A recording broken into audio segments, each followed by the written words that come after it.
Mom, you came. In the bride's waiting room where Risa, my granddaughter who I raised almost as my own child, was getting ready. My daughter Emily greeted me with a cold tone. I pretended not to notice and said, "It's been a while, Emily," with a smile.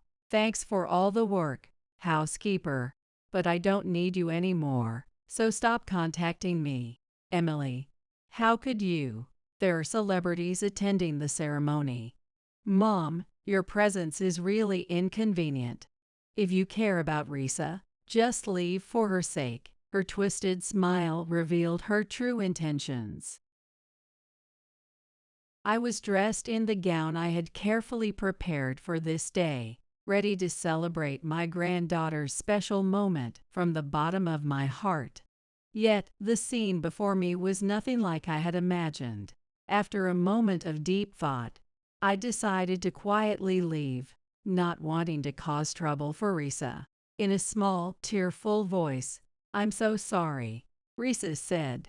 She had done nothing wrong, and yet, why did she have to feel this way? My heart was caught between my deep love for her and the overwhelming sadness of the situation.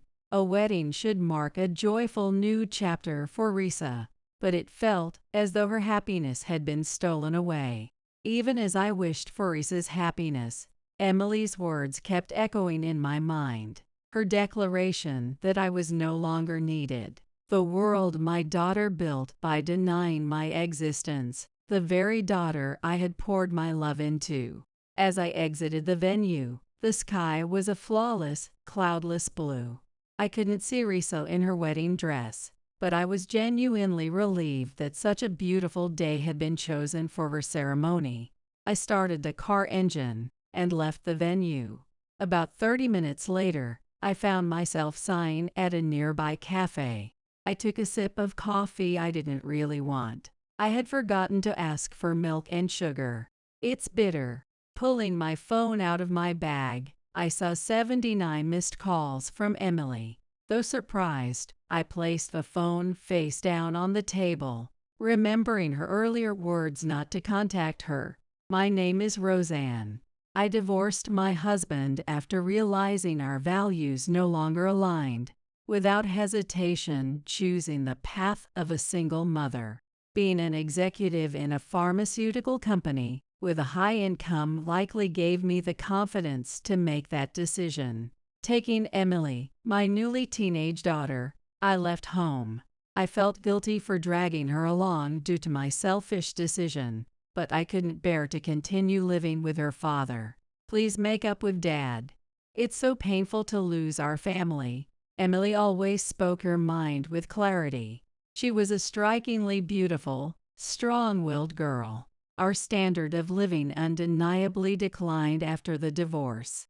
She probably found this frustrating. Still, compared to the average single-parent household, I believed we lived in relative comfort and affluence.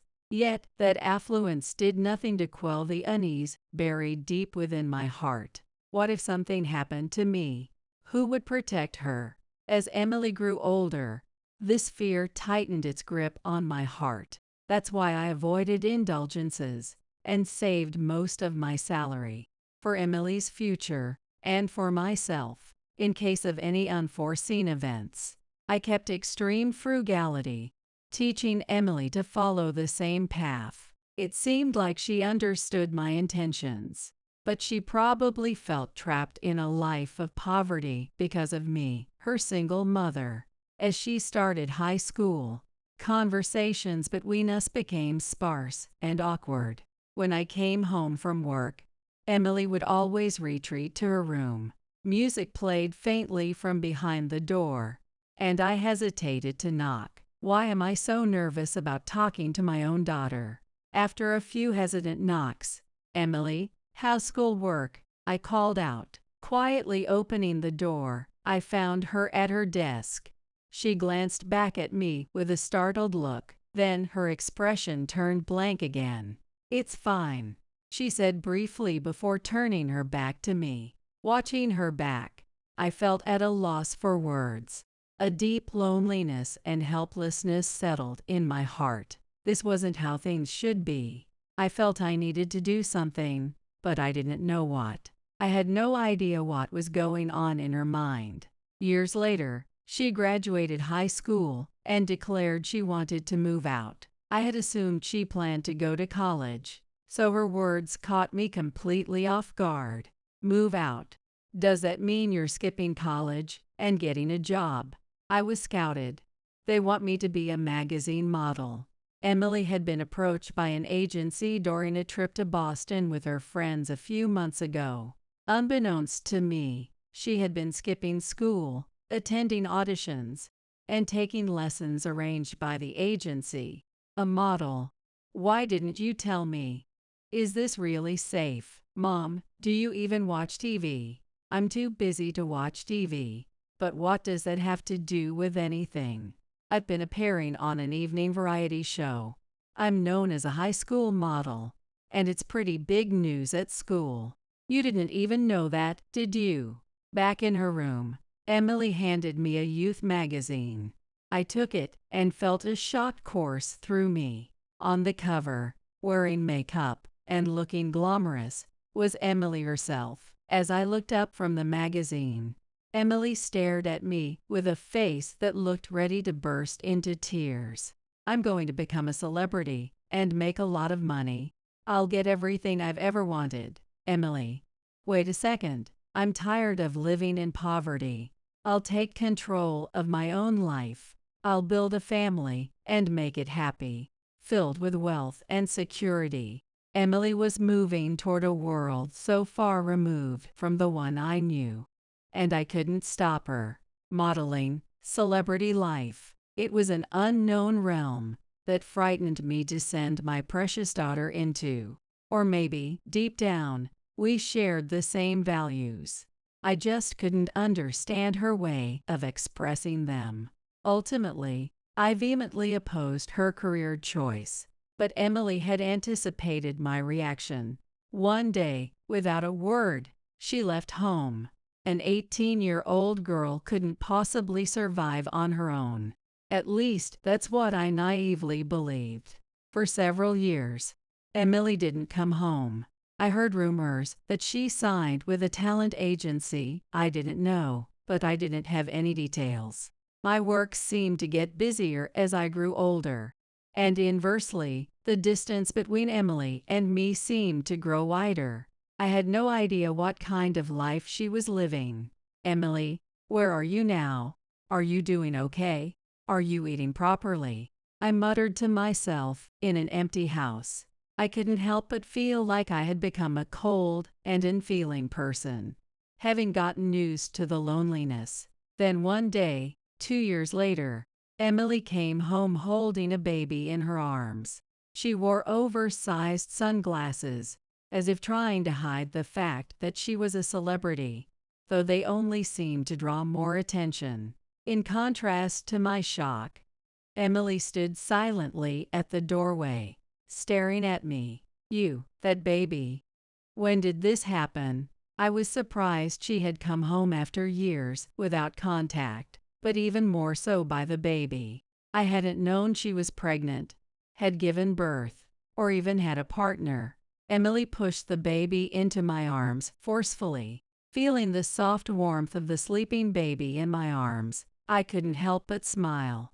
Her name is Risa. When did you get married? Sorry, I'm really busy. I'll check in occasionally, so please take care of her. What? Wait, hold on. I called out to Emily as she turned her back to leave. She walked briskly, almost as if she was running away from her own child. As I was about to follow her, Risa, who had been quietly breathing, started crying, and I froze in place. The bag Emily had handed me along with Risa contained a bottle and formula.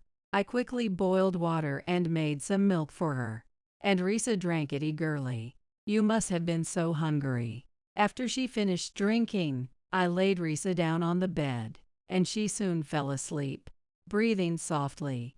It had been so long since I had taken care of a baby.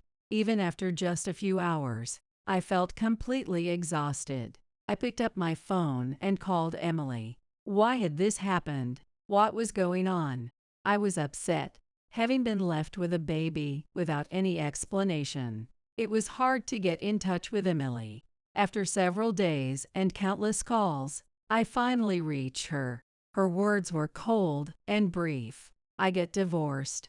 I'm focusing on my career, so I can't come back often. I was stunned by her response. In the end, I was the one left to take care of Risa. It broke my heart to see my own daughter abandon her responsibility as a mother. Later, Emily participated in a talent show and made a breakthrough in her career.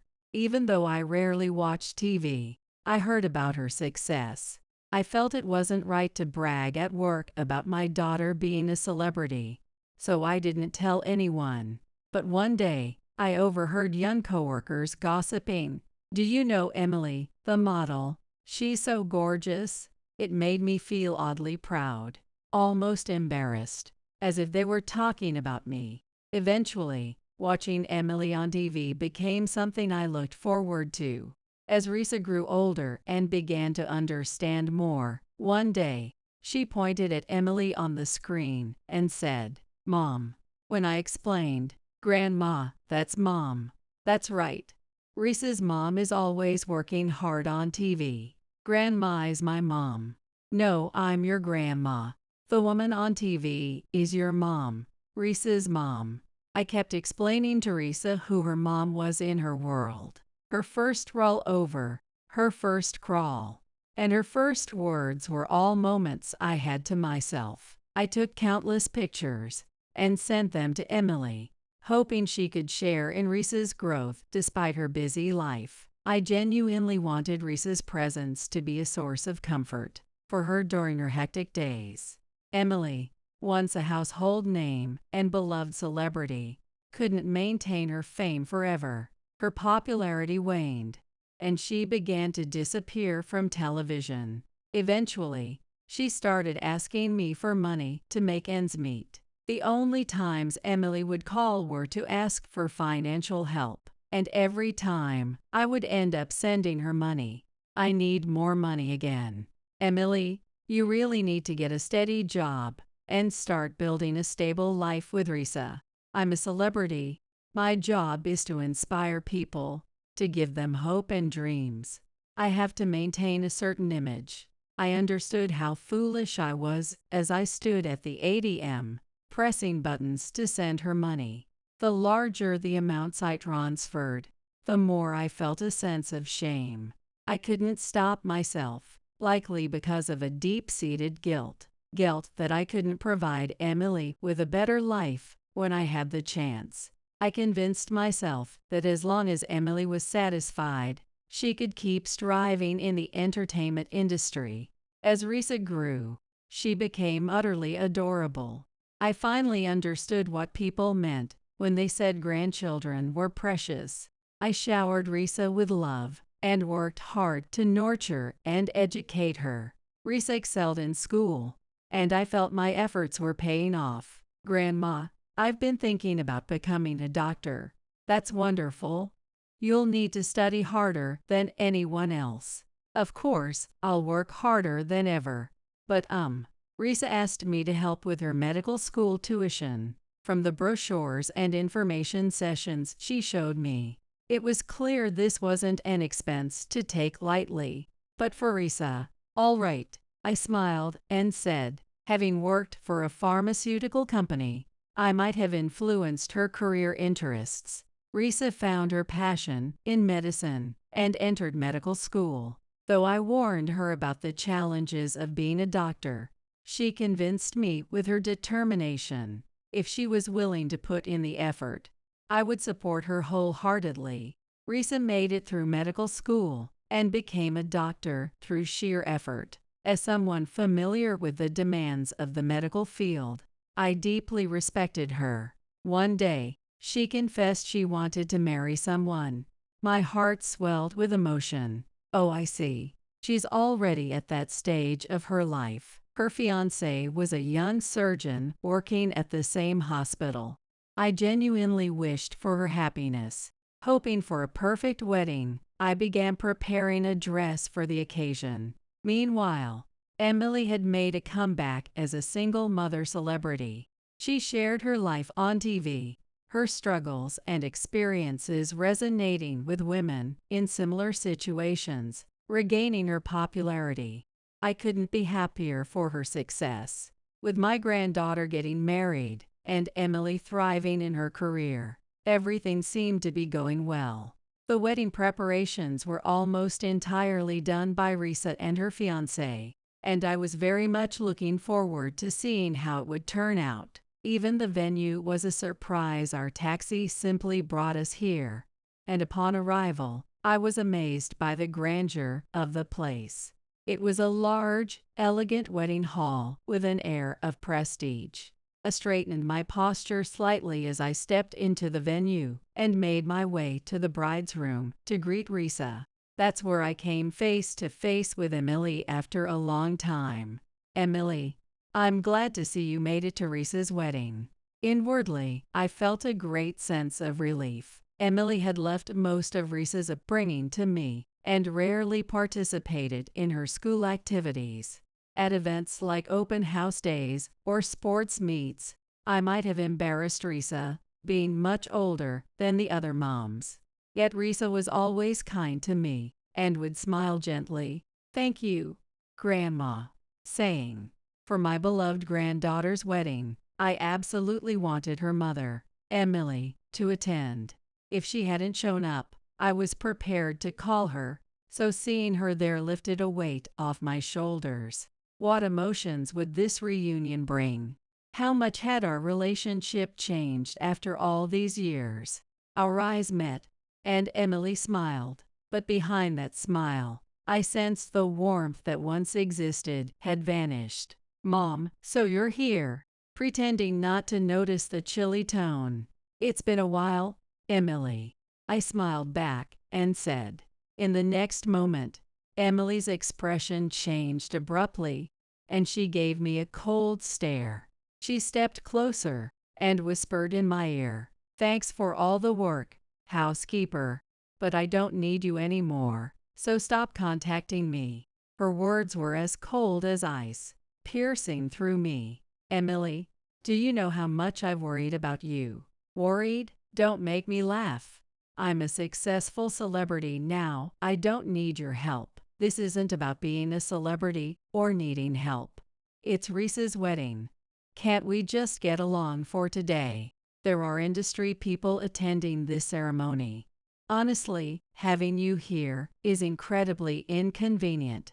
For Risa's sake, please just leave." Perhaps even Emily realized how cruel her words were. Her mouth curved into a twisted smile. I was deeply hurt. I had loved her in my own way, but now she had become someone who rejected me entirely. Her words cutting deeply into my heart. Had her life in the entertainment world created an unbridgeable chasm between us? "Grandma, Risa, stay out of this." Risa, looking saddened as she approached me, was sternly stopped by Emily's harsh tone. Risa must have understood how risky it would be to upset Emily just before the wedding. "I only want Risa to be happy." Holding back tears, I managed to say, but Emily ignored my words and walked out of the room. I had dressed up for this day, ready to celebrate my granddaughter's special moment with all my heart. But what awaited me was a scene far removed from what I had imagined. Emily had reportedly been lying on TV and social media, portraying herself as a struggling single mother who raised her daughter alone. She erased my existence entirely to gain public sympathy. Was my presence such an inconvenience to Emily? Risa, with tears in her eyes, remained silent, unable to defy the command to stay quiet. After contemplating for a while, I decided to quietly leave, not wanting to worsen Risa's position. "Risa," with a faint voice, "I'm sorry." She apologized tearfully. She had done nothing wrong, so why was she burdened with this pain? Conflicting feelings of love for my granddaughter and sadness overwhelmed my heart. A wedding is supposed to mark a new beginning for Risa, yet it felt as if her happiness was being taken away.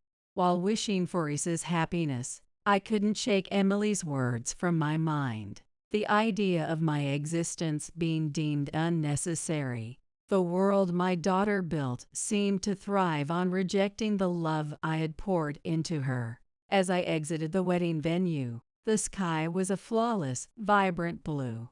Although I couldn't see Risa in her wedding dress directly, I was truly glad she could have her ceremony on such a beautiful day.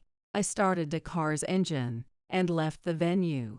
30 minutes later, I found myself sighing at a nearby cafe. There had been a truck accident on the road ahead, causing a massive traffic jam, with cars lined up endlessly. With no signs of traffic control beginning, I decided to settle into the cafe conveniently located near the venue. I took a sip of coffee I didn't particularly want. I had forgotten to ask for milk and sugar. It's bitter. I pulled out my mobile phone from my bag to find 79 missed calls from Emily. Startled by the sheer number, I silently turned the screen face down on the table. I had a vague understanding of why she was calling so persistently. The truth was, Risa's husband-to-be, Polly, had a father who was a hospital director. Polly's father and I shared a deep professional connection. As a clinical trial director, I had a long-standing association with the head of a general hospital. We had often talked about Risu and his son's upcoming wedding during work, and he had been looking forward to meeting me today. The hospital might have even prepared some special event for today's ceremony as a gesture of goodwill. My absence might have caused some level of confusion at the venue. Although Emily's reason for calling wasn't entirely clear, her words echoed in my mind. The cold command not to contact her reverberated as though trapped in my ears. Emily's repeated calls were likely just a desperate attempt to mitigate the chaos caused by my absence. Inside the cafe, the sound of a tall, neatly dressed barista grinding coffee beans was soothing. The aroma of freshly ground coffee filled the air. Taking in the comforting scent, I leaned back deeply into my chair. As I glanced at the television absent-mindedly, the next moment I saw Emily on the screen. Breaking news about popular celebrity Emily continues, the announcer reported. My heart jumped in shock. Accusations of fraud have surfaced, claiming she scammed fans into buying overpriced beauty products through social media. The words on the screen froze my heart. How could this have happened? I checked my phone again and noticed missed calls from Risa as well. Without hesitation, I stood up and rushed to the parking lot. I started the engine and turned on the radio. Thinking about how cornered Risa must feel right now, I couldn't find the words. On the way back to the venue, news about Emily started playing on the radio. Reports about evidence of Emily scamming her fans surfaced, along with clips of her past interviews. They highlighted contradictions in her statements. Her fraudulent actions were being exposed one by one. I gripped the steering wheel tightly, speechless. The image of Emily innocently sharing her dreams was now completely shattered. While I worried about her, memories of her past actions flashed through my mind, and a wave of sadness hit me. Tears began to stream down my face uncontrollably. The bright future Emily was reaching for was now on the brink of collapse. When I arrived at the venue, Emily rushed toward me, looking panicked. Before I could even turn off the engine, she was banging on the window and shouting something. What were you doing? I've been calling you over and over. Why didn't you get here sooner? What do you mean? You're the one who told me to leave. Just explain everything to them. They're misunderstanding things. I worked so hard to raise Risal on my own, right? A few people who looked like TV reporters approached, with cameras pointed straight at my face. It seemed Emily's lie about raising her daughter alone was on the verge of being exposed. My feelings were in turmoil. Would helping Emily here truly be for her benefit? I kept asking myself this question over and over. I didn't want to witness Emily's life falling apart in front of me, but denying the time I spent with Risa felt equally unbearable. I thought of the day Risa first stood on her own 2 feet, the way she clung to my leg with unsteady steps, how she looked up at me with her innocent face, "Mom," and said. I couldn't bring myself to speak right away. "I'm your grandmother." The words were stuck in my throat. I spent more time with Risa than anyone else, and I felt I had been more of a mom to her than her actual mother. But worrying about that now would only complicate things and hurt Risa even more. Suppressing my feelings, I decided to say the words Emily wanted me to say in front of the cameras. The venue, once vibrant, was now filled with tension. The guests were murmuring as I searched for Risa. I spotted her talking to Polly's relatives, looking sorrowful. "Risa," I called out softly, ignoring the cameras and Emily as I walked toward her. She didn't notice my voice and kept her head down. From the way Polly was asking about Emily, I could sense how much Risa was struggling. That's when I noticed her eyes glistening with tears. She looked as if she were about to break down. When a guest questioned her, Risa suddenly lifted her head as if making a decision. "I'm sorry, I have to tell the truth." Her voice trembled. In that moment, all eyes turned toward her. Even Polly looked at her with a shocked expression. "I said I lived with Mom, but it was all a lie. The truth is, my grandma raised me." Tears streaming down her face, Risa continued. "Mom kept telling everyone she struggled as a celebrity, but it was my grandma who raised me. I barely saw Mom more than a few times a year." Her words sent a ripple of shock through the venue. Polly's relatives wore expressions of shock, and confusion spread across the room. Emily had become a single mother celebrity recognized by almost everyone in the country. Her public image was built around a heartwarming story of overcoming hardships to raise her daughter. But the truth revealed by Risa was unraveling it all, putting Emily in an incredibly precarious situation. My heart raced. Risa's revelation was exposing Emily's lies to everyone. I didn't want Emily's life to crumble, nor did I wish for Risa's suffering. "Risa, that's not true. Emily may have been too busy to see you often, but she loved you deeply. You mustn't forget that." "Risa, I was a single mother and struggled financially. I worked so hard just to pay for your tuition." But Risa ignored our words and continued. "I know how much Grandma sacrificed for me. Getting into medical school is expensive, but she saved every penny, even on the smallest things, every single day. I have money too. I'm a celebrity, for heaven's sake. I even contributed to the wedding gifts. I don't want money earned by pushing overpriced beauty products on my friends or from running a fake online salon."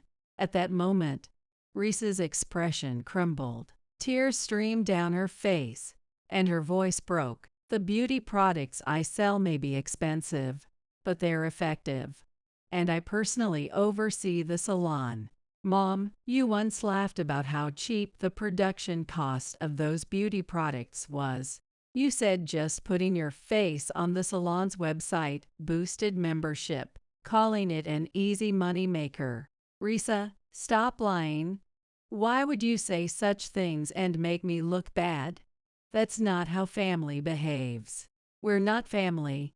I've never felt like you raised me." Risa, usually so reserved, was openly voicing her feelings to Emily. Eventually, she said, "I can't take this anymore," and collapsed to the floor. The room erupted into chaos as I rushed to her side. "Risa, stay with me." I shook her shoulders and called out desperately, but Risa was unconscious. I felt a crushing weight of her suppressed emotions had finally overwhelmed her.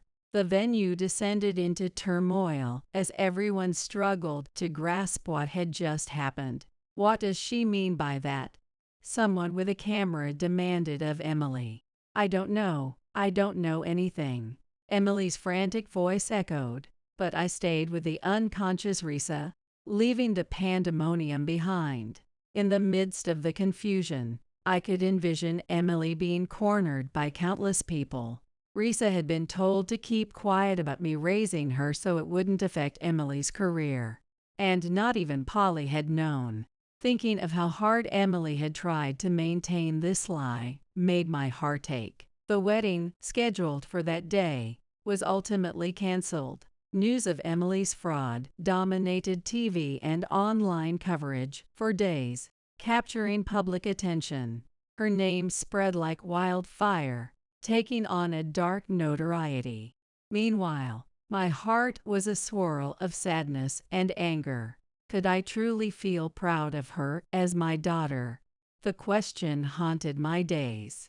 The situation escalated further when one of the guests at the wedding posted about the ceremony on social media. Emily's fabricated story about her struggles as a single mother became public, completely shattering her image.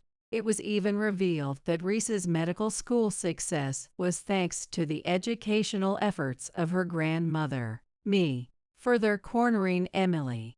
In a desperate attempt to turn things around, Emily posted a new lie on social media. She claimed that while she truly loved her daughter, Risa, her busy life as a working single mother kept her from spending time with her. Instead, her grandmother took over child care, effectively stealing her daughter away from her. Emily posted these sensational words to defame me. However, by then, no one online trusted her anymore. Her excuses, aimed at gaining sympathy, only fueled more anger against her. As the situation worsened and she felt increasingly cornered, Emily decided to hold a press conference. "My mother stole my chance to raise my child." She tearfully shared her story, delivering a performance worthy of an actress. Watching this unfold on TV, I felt a storm of mixed emotions, a painful blend of anger and sorrow. "Stop dragging my name through the mud." Though I screamed this in my heart, all I could do was watch as Emily's words spread to the public. Her actions, far too extreme, provoked anger within me. Determined to set the record straight, I decided to reach out to my former colleagues from the pharmaceutical company for testimony. They readily agreed to help, promising to speak about how devoted I had been in raising my granddaughter. With their support, I could finally counter Emily's lies. Yet, as the media uncovered evidence of Emily's involvement in beauty product scams, her position crumbled even without my defense. As days passed, the situation evolved. My grandmother, Roseanne, was the one who raised me. During an interview with a magazine, Risa stated, her words spread far and wide, completely dismantling Emily's career in the entertainment industry. Sponsors terminated their contracts one after another, leaving her future in shambles. As the reports continued, I felt a mixture of relief and pain. While I wanted to feel proud of Emily as my daughter, I couldn't ignore how her choices had damaged our bond. I spent my days reflecting on the meaning of raising her and wondering what I could do moving forward. Could a flower of reconciliation ever bloom within me? Having lost her credibility, Emily was now burdened with paying penalties to her sponsors. Desperate, she decided to make one last plea to me. "I've learned my lesson. Please, please help me." Tears streaming down her face, she appeared before me, and my chest tightened with anguish. I wanted to help her, but how? As I stood silently, Emily looked up at me with a fearful expression. It was a look I never wanted to see on my daughter's face. Hey, what if we invite reporters and do a joint interview? We could say I gave you money in exchange for raising Risa. You never contributed anything to the household expenses, did you? Well, that's when Risa had troubles with love. It was me, as her mother figure, who supported her. I was always the one she confided in. There was even a time when Risa felt frustrated because you weren't there for her. Hey, can't you think of something, anything? How can I get the world to recognize me as Risa's mom? My fingertips trembled slightly. Why couldn't she understand, Emily? It's not the world that you need recognition from. It's your daughter, Risa. You should start by apologizing to her. Do you even know what you've done? Well, why did you do something to disgrace me in the first place? I was just trying to make her wedding beautiful. Emily didn't seem to grasp why Risa was angry. She had no idea how much it hurt Risa to have the person who was like a parent to her thrown out of the wedding venue. Emily, put yourself in Risa's shoes for once. She doesn't have a dad, so I wanted to be a celebrity. I thought if I became a star, I could make her life brighter instead of dark and dreary. I couldn't help but avert my gaze from Emily. Her eyes were no longer normal. It was as if something inside her had broken.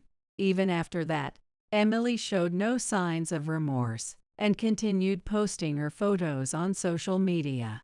She acted as if nothing had happened, further alienating those around her. Eventually, realizing that her career in the country was over, she decided to flee abroad. Seeking a new life, she chose to run to protect herself. However, reports surfaced that she was arrested at the airport just before leaving the country. She was charged with fraud and ended up behind cold, unyielding bars. Her fate was sealed completely. I was momentarily surprised by the news, but also felt a sense of relief. At last, she was forced to face the consequences of her actions. Yet, I couldn't help but reflect on the impact Emily's actions had on us all. I'm truly sorry. I visited Polly's parents' house and sincerely apologized to him and his family. Polly wasn't angry about the incident, but he explained that he hadn't been able to contact Risa.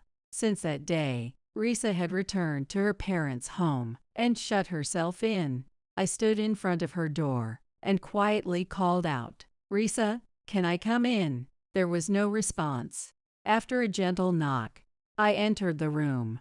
She was lying face down on the bed, her face hidden. I quietly sat down beside her and placed a hand on her back. "Risa, you are an incredible young woman." Risa remained silent, her face still hidden, as quiet sobs escaped her. She didn't respond to my words, just the faint sound of her tears. What you've been through will only make you stronger. Once you overcome this pain, happiness will surely follow. Sometimes, I feel like my whole life is ruined because of Mom. Why is it always? Risa, with a mom like that, how could I ever be happy? When I held her hand tightly, Risa looked up from her downturned position, startled by my grip. I smiled at her, showing my teeth. "That's not true.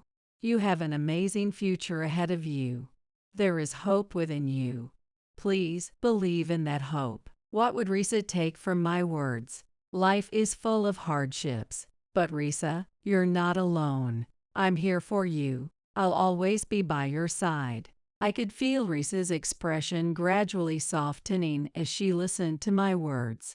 Risa wiped her tears and showed a faint smile.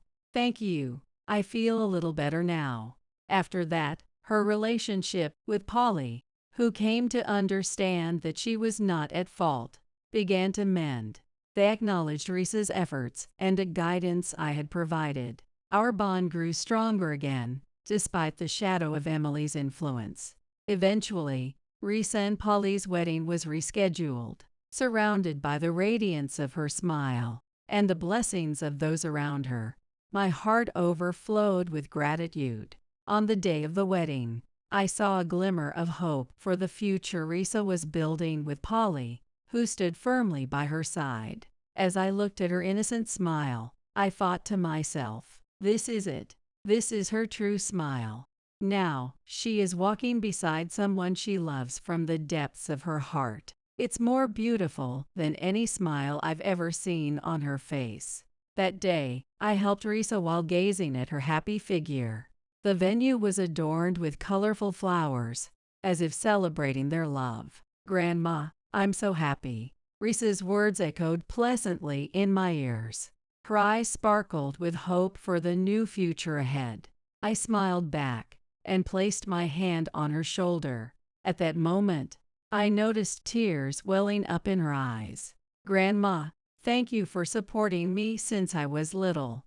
Thank you for raising me all these years."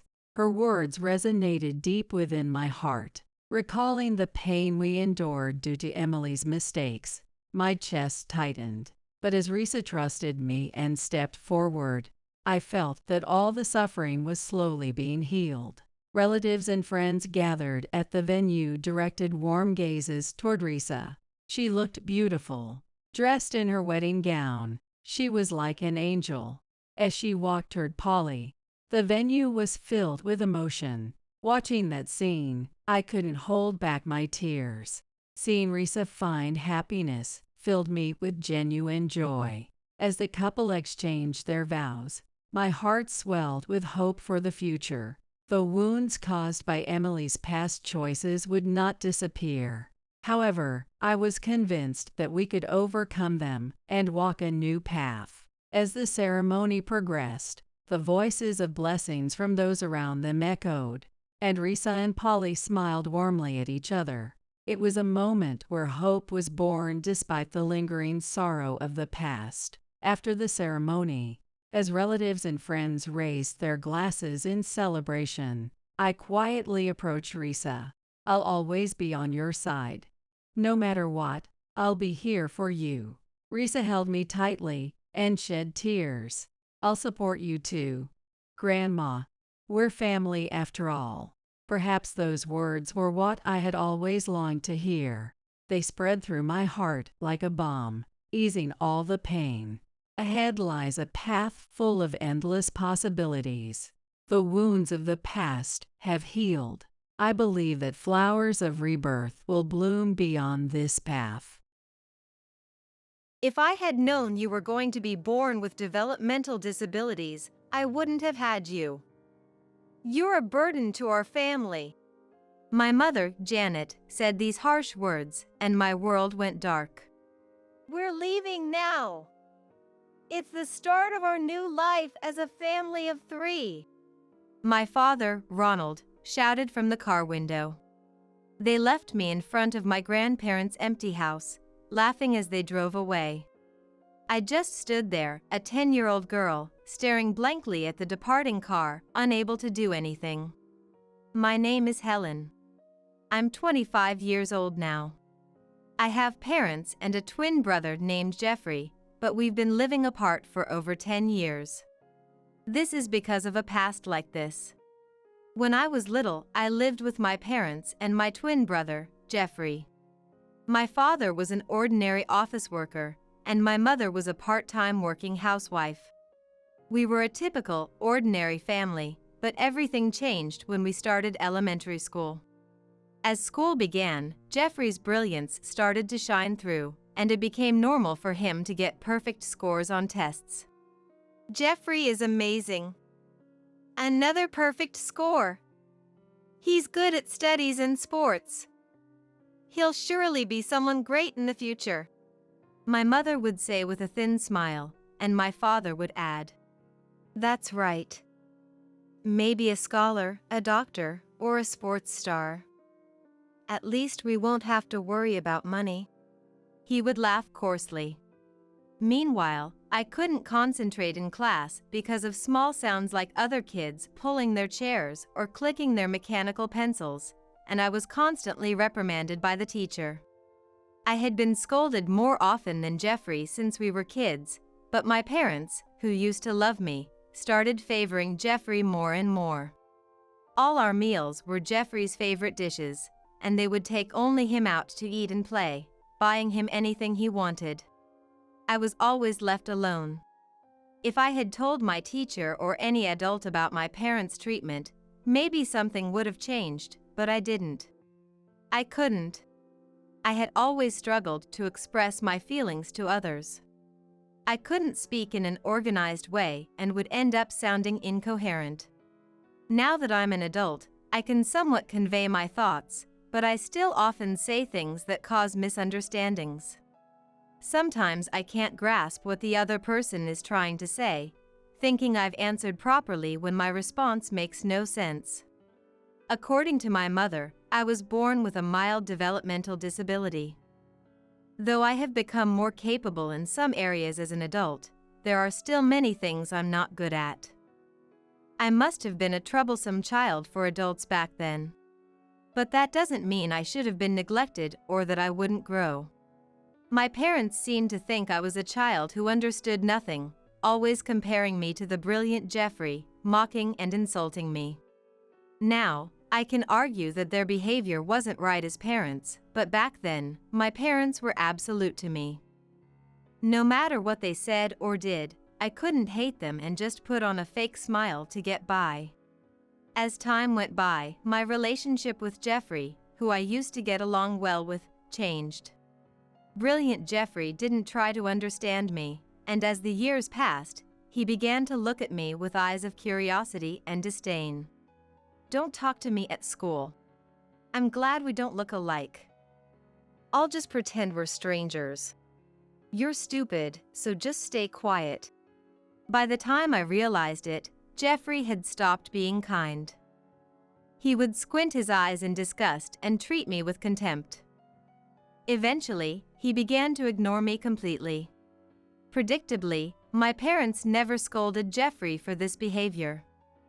My days continued with minimal care from my parents, who stopped paying attention to me entirely. On birthdays and Christmas, my parents would take Jeffrey out to dinner. I never had cake, a feast, or presents. They would tell me to eat discounted deli meals and leave me to look after the house. "You're a distraction. Stay in your room," my father would always command. My birthdays and Christmases were spent alone in my room, listening to the cheerful voices from the distant living room. "You don't need a desk since you can't do anything." It was an obvious statement to them. I was not provided with a desk or any study materials. Everything was for Jeffrey. I lost the motivation to study, and my grades plummeted further. I had no place at school or home, but there were two adults I genuinely loved. My grandparents who lived far away. Although it took over 2 hours by car to visit them and we rarely saw each other, twice a year during summer and Christmas breaks, I was allowed to join the family trips to their house on the condition that I stayed silent in the car. My grandmother's house was a rural, secluded place that bored Jeffrey and my parents, but I loved it. I was fascinated by the colors and scenery of nature. While Jeffrey studied in silence, I would sit beside him and color similar hues on the back of flyers with colored pencils I brought from school. My parents and Jeffrey would look at me with disdain, but my grandparents would say, "That's the color of the sunset," and put my drawings on the refrigerator. I was overjoyed. Not just because they displayed my doodles, but because they understood my feelings without words. My grandparents adored Jeffrey too and never showed favoritism, but they were the only adults who treated us twins equally. I lived each day looking forward to those 2 days a year when I could see my grandparents. When Jeffrey and I turned 10 in early March. Just as spring break began, my parents abruptly announced, "The apartment is sold." "What?" I was bewildered, and Jeffrey laughed through his nose. "You're as dumb as ever. They said they sold it. We're moving." "Moving? We sold the house? Where to? What about school?" When? Why? As I started to panic from the sudden news, my father's angry voice boomed. Quiet. Your questions never make any sense. It's your fault for not noticing we've been preparing for this. Pack your things quickly. Looking around, I saw the living room was already cleared out. Since I spent most of my time confined to my room, I hadn't noticed things gradually disappearing from the house. In a panic, half crying, I packed my belongings into the boxes handed to me. I had no toys, minimal clothing, and only the bare essentials my parents provided. Packing took no time as it was just a matter of putting the things I had brought home from school into a box. I've packed everything. It's all in the boxes now. Is this okay? I have my school bag too. I don't need a report. Just get in the car. Okay. My father grabbed my box and roughly shoved it into the car. I climbed in with my school bag on my lap, but Jeffrey, who usually sat beside me, wasn't there. Jeffrey's not here? Without him, it'll be just the three of us, Dad, Mom, and me. Did we forget something? There's not much stuff. Didn't I tell you not to talk in the car? My mother snapped at me, and I shut my mouth. Your talking is always so nonsensical. We gave Jeffrey some money to go out and have fun. Now be quiet. Silently, I watched the cherry blossoms outside, their petals starting to bloom. Suddenly, a spark of hope lit up in my chest. Maybe, just as they had taken Jeffrey out before, today they were going to take me somewhere fun. Perhaps they were only pretending it was a move to surprise me. I couldn't help but smile at the thought. While I naively daydreamed, my parents were whispering about something, but I didn't pay attention. I was too excited about the possibility of a special day. I never imagined the betrayal that was coming.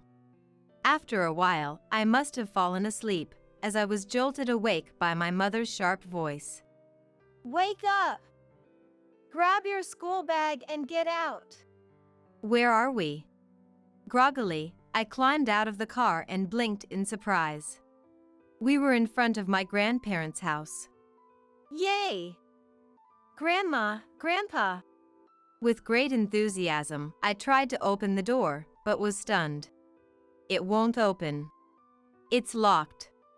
Mom, it's locked. We can't get in. Oh, is it? It's a weekday, so they might be at work. What? Well, I just called them, so they'll be back within an hour. Goodbye.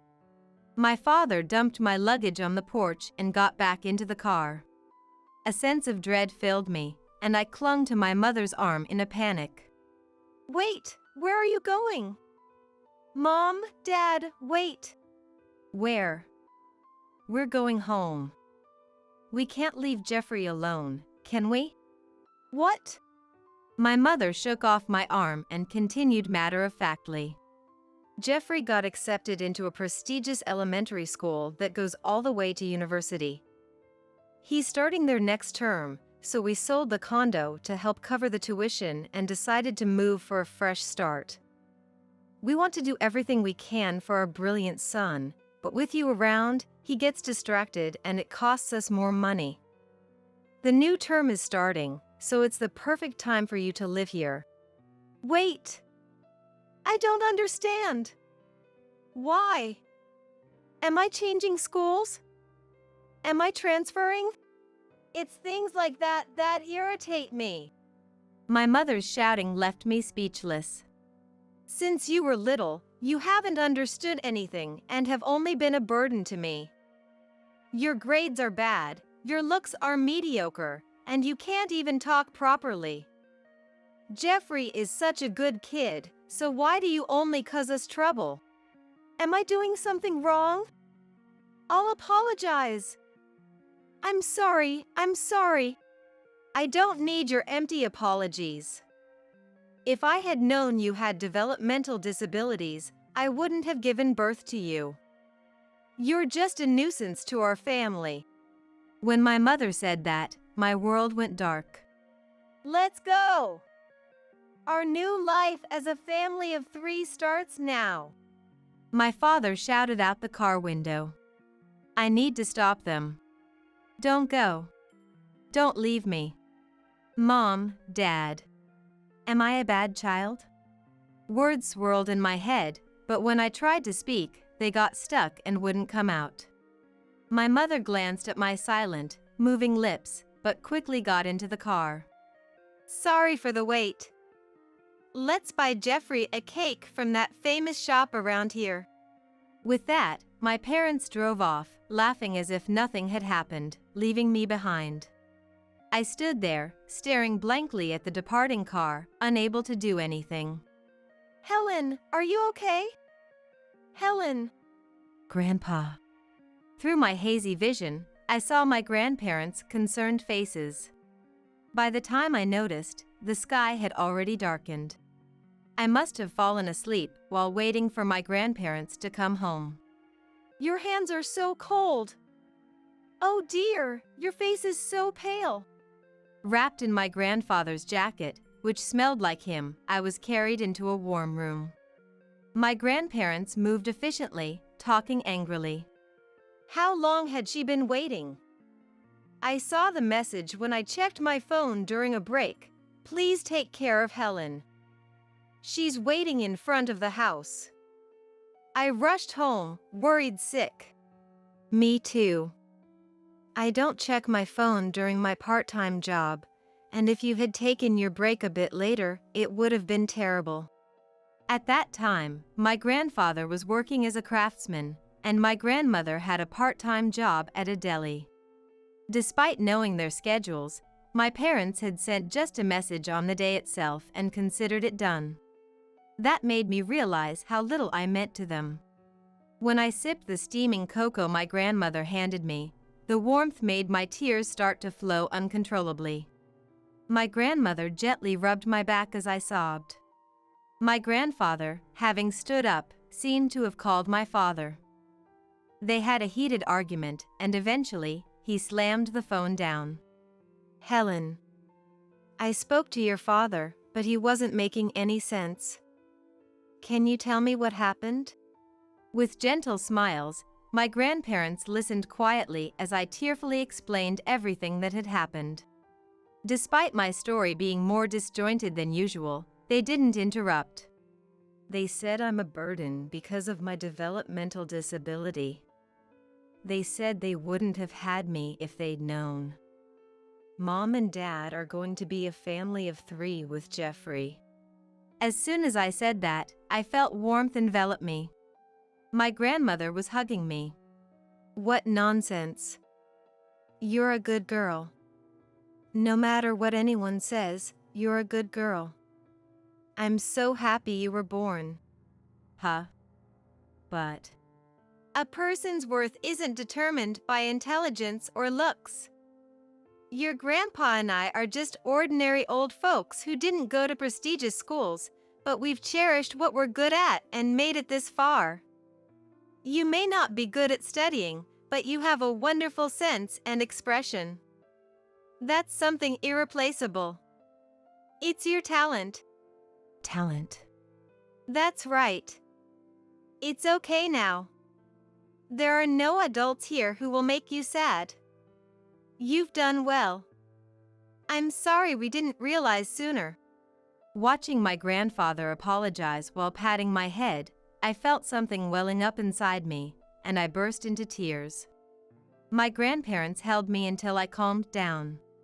After that, I started living with my grandparents. I transferred to a small elementary school, where the teacher was very kind and became my first supporter outside my grandparents. The school had few students, so they tailored the curriculum to each one, understanding my nature and adapting the lessons accordingly. As a result, my grades, which had been steadily declining, began to improve and were reflected in my scores. Even my poor communication skills were accepted as part of my personality, and I made friends. Feeling secure both mentally and physically, I found what I wanted to do. 15 years passed. During that time, my parents and Jeffrey never contacted me, and at some point, they changed their address and phone number without my knowledge. As their faces began to fade from my memory, an unexpected day arrived. Open up! I know you're in there! The early morning silence was shattered by a loud voice and vigorous knocking on the door. My grandparents were already awake, and I, still groggy, headed to the entrance to see what was happening. What do you want after abandoning your daughter for over 10 years? My grandfather's shout fully woke me, and I peeked out to see what was going on, my eyes widening in shock. Well, you must be Helen, right? You've grown so much.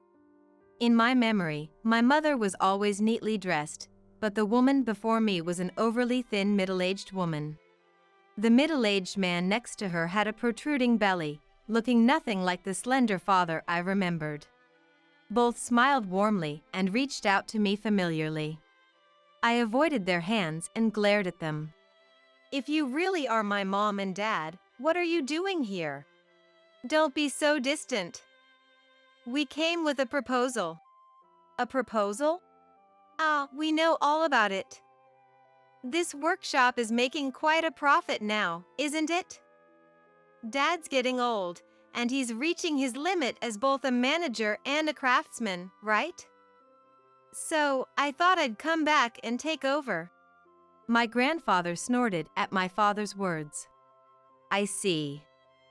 So you've come back to leech off us. And you think you'll take over? How audacious!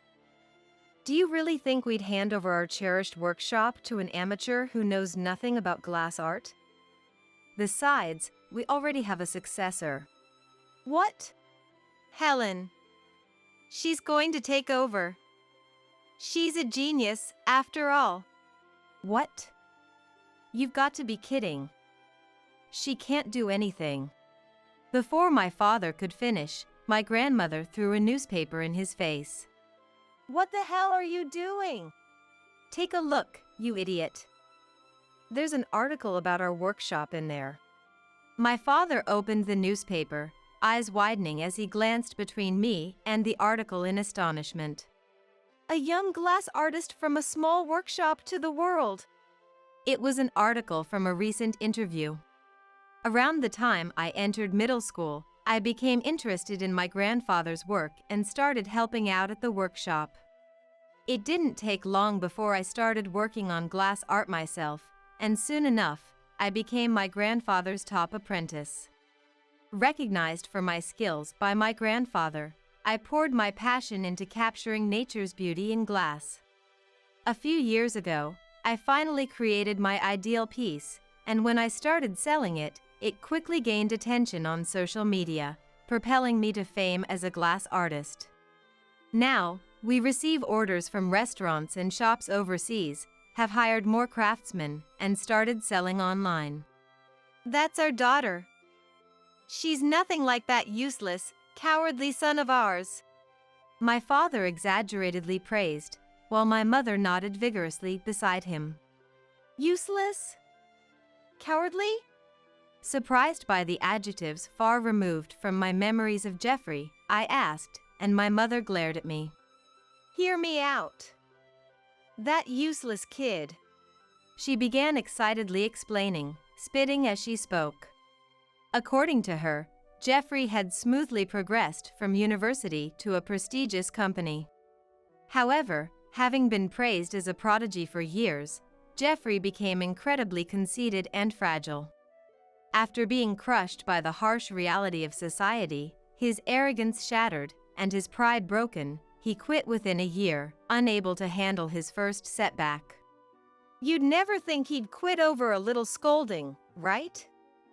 Now, he never leaves his room except for the bathroom and bath. We quit our jobs thinking Jeffrey would support us once he got hired. Hey, Dad, we don't need to be the successors. You have money, right? Just take us in, at least the two of us. My grandfather looked dumbfounded at my father's plea. Do you only care about yourselves? But Jeffrey's still young.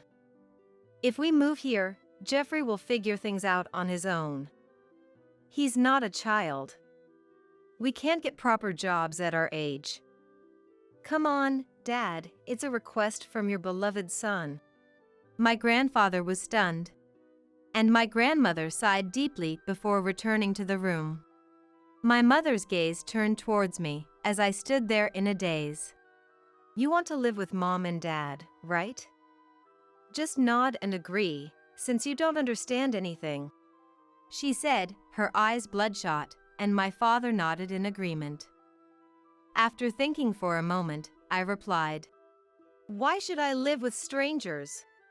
What? We're your real parents.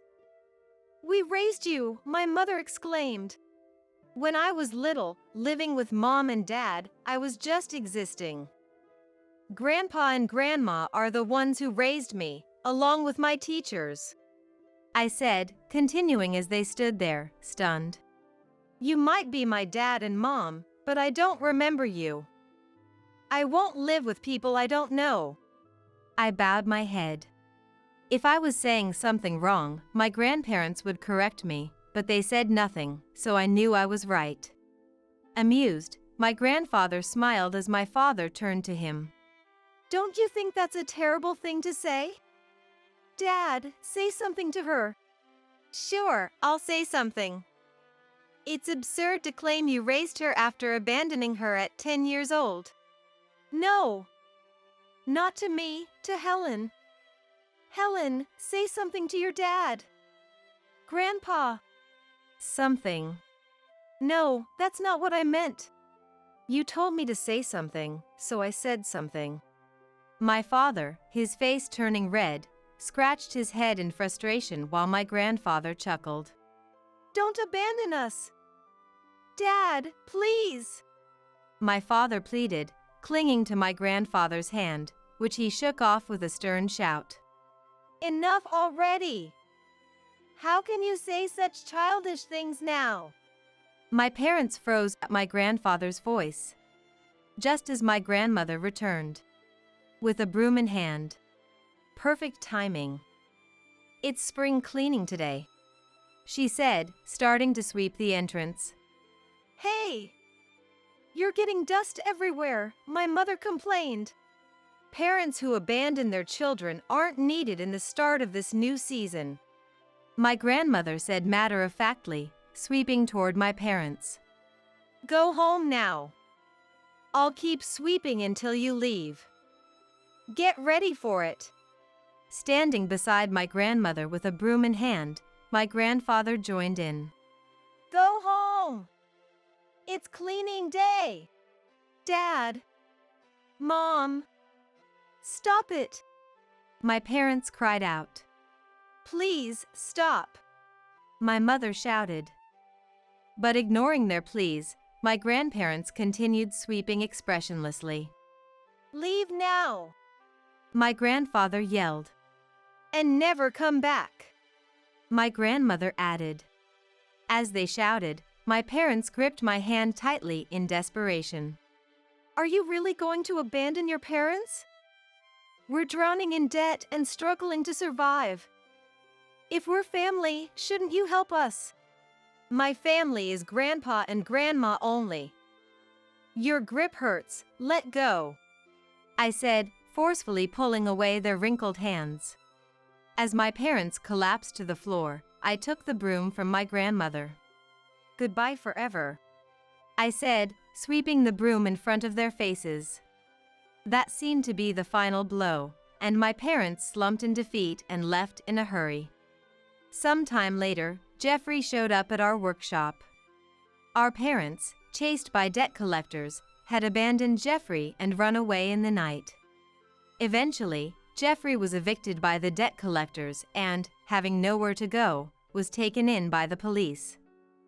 They contacted the only family he had left, our grandparents. Those who don't work don't deserve to eat. If you're willing to help out in the workshop, we'll provide you with food and shelter. What do you say? Grandpa offered. Surprisingly, Jeffrey agreed without hesitation. While he wasn't very good at helping in the workshop and got scolded by Grandpa and the other workers daily, he soon found his place handling internet sales and accounting. His skills in these areas made him an invaluable member of the team. Grown-up Jeffrey was ashamed of his past behavior and recognized my talent. While calling it reconciliation might be an exaggeration, it felt both heartwarming and a bit embarrassing to have Jeffrey now being kind to me. As Jeffrey began to be acknowledged as a valuable worker by everyone in the workshop, our parents attempted to reach out to him. They were still focused only on their own problems, saying things like, "Where are you? If you don't help, we'll be forced to work on fishing boats. Please save us." Fed up with their self-centered pleas that didn't even mention Jeffrey, he changed his phone number and email address to cut off all contact. I wonder if they're desperately working on a fishing boat somewhere now. In the end, Jeffrey and I managed to escape from those parents, and for that, I'm truly grateful. Our meals with Grandpa, Grandma, Jeffrey, and me around the table are simple but warm. The bowls holding the beef stew are a bit misshapen, but they are Jeffrey's creations. Grandpa drinks his beer happily from a glass I made. I'm now savoring the happiness I couldn't experience in my childhood. Go get your welfare from TANF, you poor thing.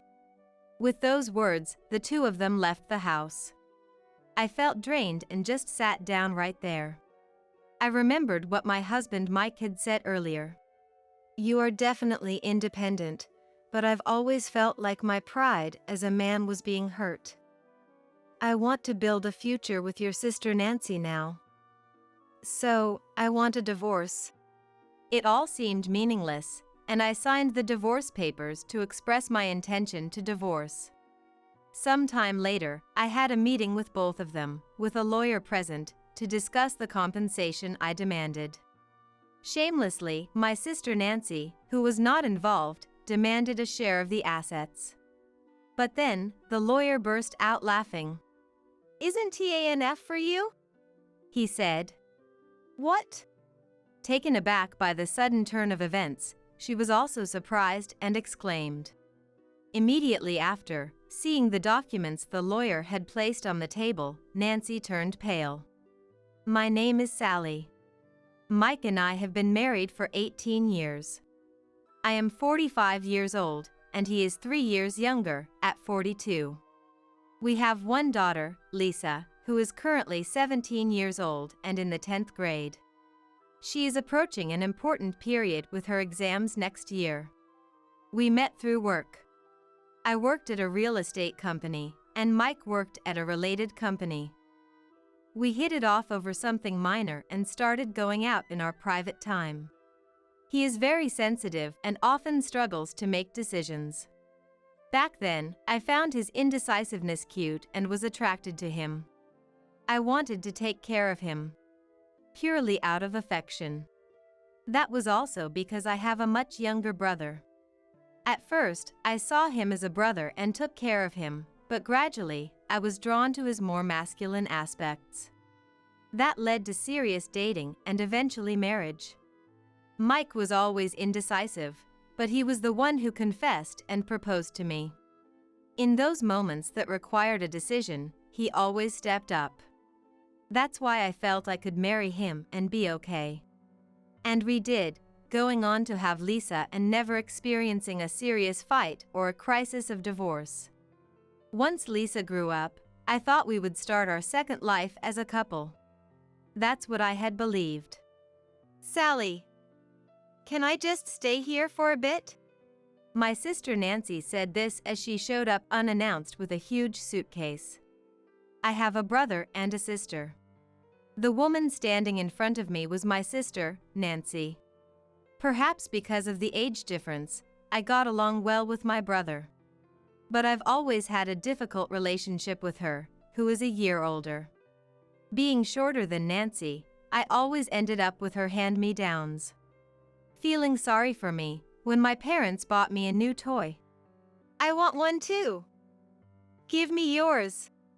Nancy would say, taking the new doll I received and giving me her old, worn-out doll in return. Her bullying didn't stop there. Taking things was the lesser evil. Once we were in elementary school, she took all my friends, and when I got my first boyfriend in high school, she seduced him away from me. I hated her so much that I chose a different college just to avoid her, but she still interfered, ruining what should have been a fun college life. I still hate her to this day. I'd prefer not to have anything to do with her. So, I studied hard, got my real estate certification, and lived a life where I wouldn't have to see Nancy. Mike and I decided to have a small wedding, just the two of us, a photo wedding. My parents knew Nancy's character, so they kept my marriage a secret, yet here she was. I had hoped that once Lisa went to college, Mike and I would finally have some time for ourselves. Sally, you live in such a nice house. Is it a single-family home? Did you buy it? Oh, there's a room available here. I'll use this one. Nancy's irritating voice brought me back to reality. Hey, this is a problem. What do you mean by showing up unannounced? My husband and daughter live here too, you can't just move in. Ignoring my words, she began to inspect the house. Today was a holiday, but Lisa was out for a course. And Mike had been out since the morning for work. Could you please leave before they come back? I pleaded multiple times, but she wouldn't listen. And finally, in the evening, the two of them came home. Who is this? To Mike, who looked puzzled, Nancy greeted him with a charm that belied her 46 years. Nice to meet you, I'm Nancy. Sally's sister. When did you get married without telling me? I had no idea because there was no greeting or report. I was just bored and went to visit our childhood home and found your wedding photo in Mom's room by accident.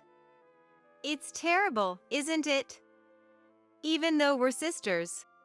Mike knew I had a sister.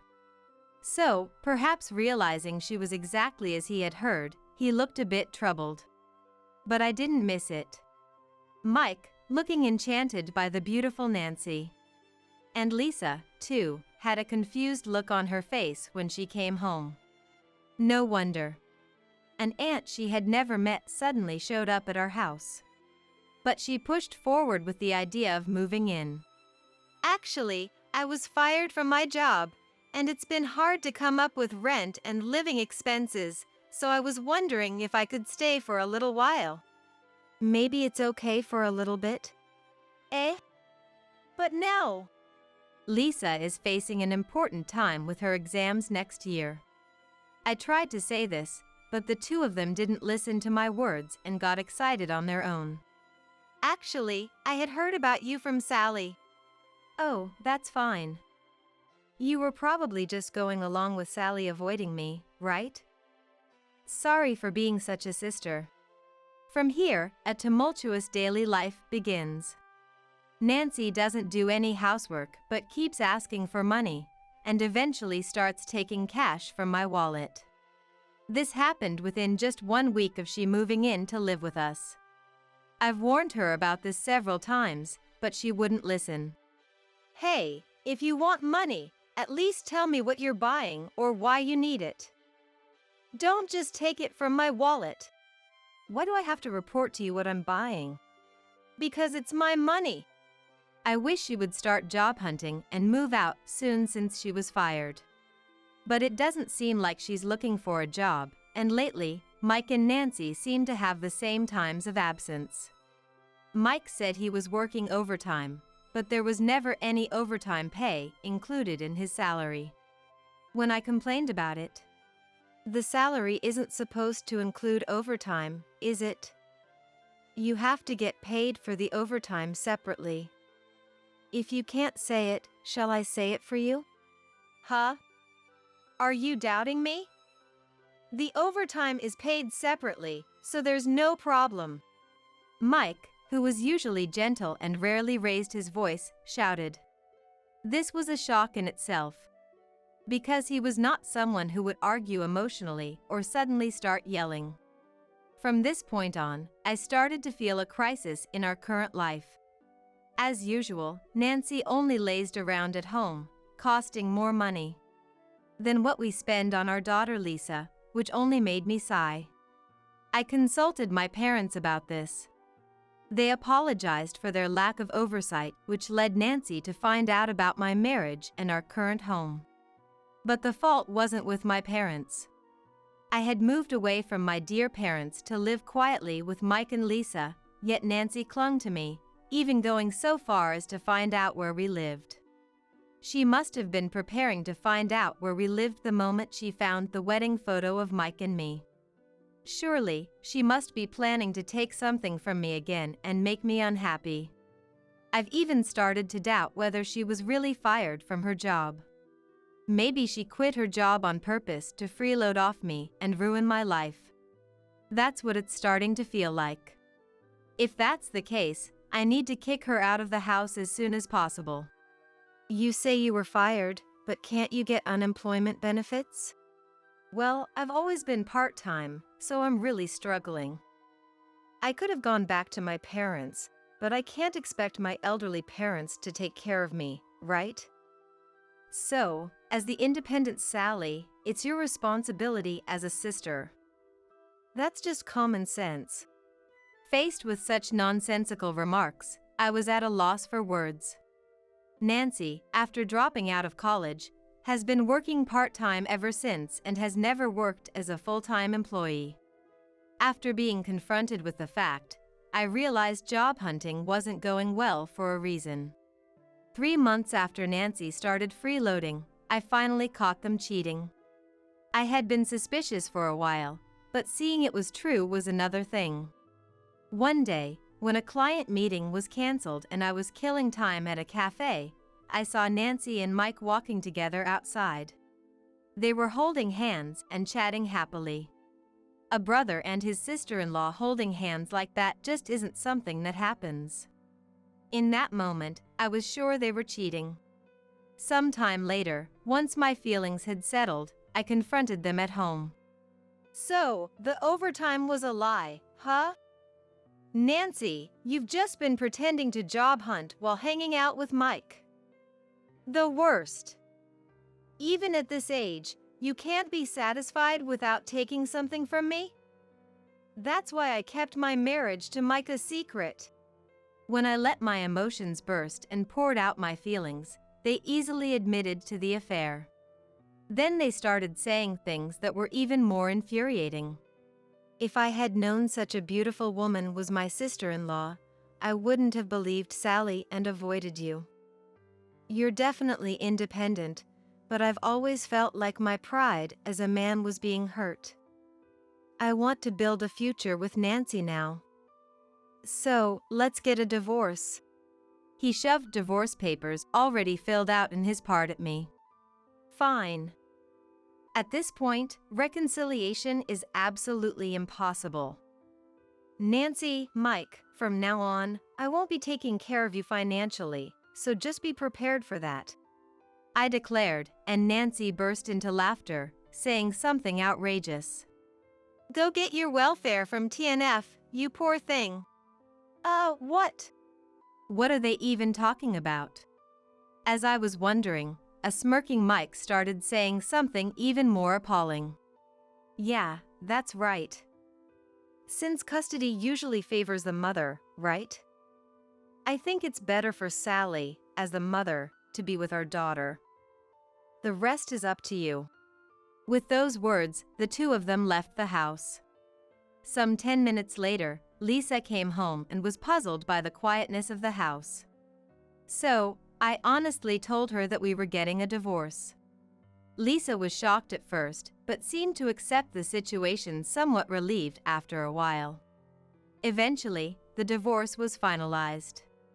I decided to have a discussion with both of them, accompanied by a lawyer I hired to claim compensation. Shamelessly, Nancy demanded a division of assets. But then, the lawyer burst out laughing. Isn't TANF for you? He said. What? Taken aback by the sudden turn of events, Nancy was also surprised and exclaimed. Immediately after, Nancy turned pale when she saw the documents the lawyer had placed on the table. There's no money for a division of assets with this couple, the lawyer said, looking shocked between Mike and me. Of course, Mike was also surprised, being told there was hardly any assets left. Anticipating this, I had taken action as soon as I caught Mike and Nancy cheating. Therefore, the cash we had between us was only $10,000. For a couple that had been married for 18 years, that amount is unbelievably low. Hey, what's this about? We had lots of savings, didn't we? Mike, completely clueless about what was happening, asked in panic. Seeing him like that, anger welled up in me. You really have no interest in Lisa, do you? I told you, didn't I? The savings I've accumulated so far were for education, and I was thinking of transferring them to her account. You said, do whatever you want. So, I transferred all my savings to her account. Almost all my savings were for education. You should know that better than anyone. She's managing her money herself, and even paid gift tax, so it's no longer our savings, I said with a cold expression, and Mike's face turned pale as he remembered the conversation. So, what's the breakdown of the $10,000? I think about 80% of it is your secret stash. When I said that, Mike looked at me with a face that seemed to ask how I knew. So, you knew about it, that's why you transferred your savings to Lisa, anticipating the division of assets? You agreed to it. Look, you even signed the consent form yourself. Mike then became angry. I thought it was strange. Why would you ask for my agreement just for that? Mike said, ruffling his head, clearly regretting his decision, but since he had signed it himself, there was no turning back now. Even after consulting with a lawyer, it was explained that since Mike had agreed and made the gift to Lisa, the money was no longer considered marital savings. I didn't want such people to get the money I had been saving for Lisa. That's when I thought of making a living donation. Hearing this, Nancy looked stunned but managed to say to Mike, Hey, you said we had plenty of savings. Weren't we supposed to live a luxurious life? Dividing $10,000 isn't going to amount to much. Why didn't you realize her intentions sooner? She blamed Mike, but he just looked away and remained silent. He had a small salary and was burdened with a substantial amount of student loans, so for a while after getting married, he hardly contributed to the living expenses. But that was agreed upon. When Mike said it was difficult for him to contribute to the living expenses, I said, Understood. I'll take care of all the living expenses. So could you focus on saving as much as possible for our future? So, for over a decade since I took over all the living expenses, I thought Mike had been able to save at least $100,000 or more, but in reality, it was only about $10,000. I had thought saving would be easy since he didn't have to pay for living expenses, but he was splurging behind my back. I found out the savings amount when I saw Mike's banking app and felt betrayed, though I hoped maybe he had saved properly in another account. But that hope was also betrayed, and since I had divorced him, it didn't matter anymore. Nancy, finally understanding the severity of the situation, was in despair, her body trembling slightly. She seemed to be trying hard to think of what to do next, but apparently came up with nothing. Knowing that the cash available for division was only $10,000, I decided to tell Nancy another truth. I turned my gaze towards Mike and said, I debated whether to say this, but Mike, aren't you planning to quit your job? Suddenly, Mike, who had been avoiding my gaze, looked at me. Mike, visibly rattled, shifted his eyes left and right before exclaiming, How do you know I'm planning to quit my job?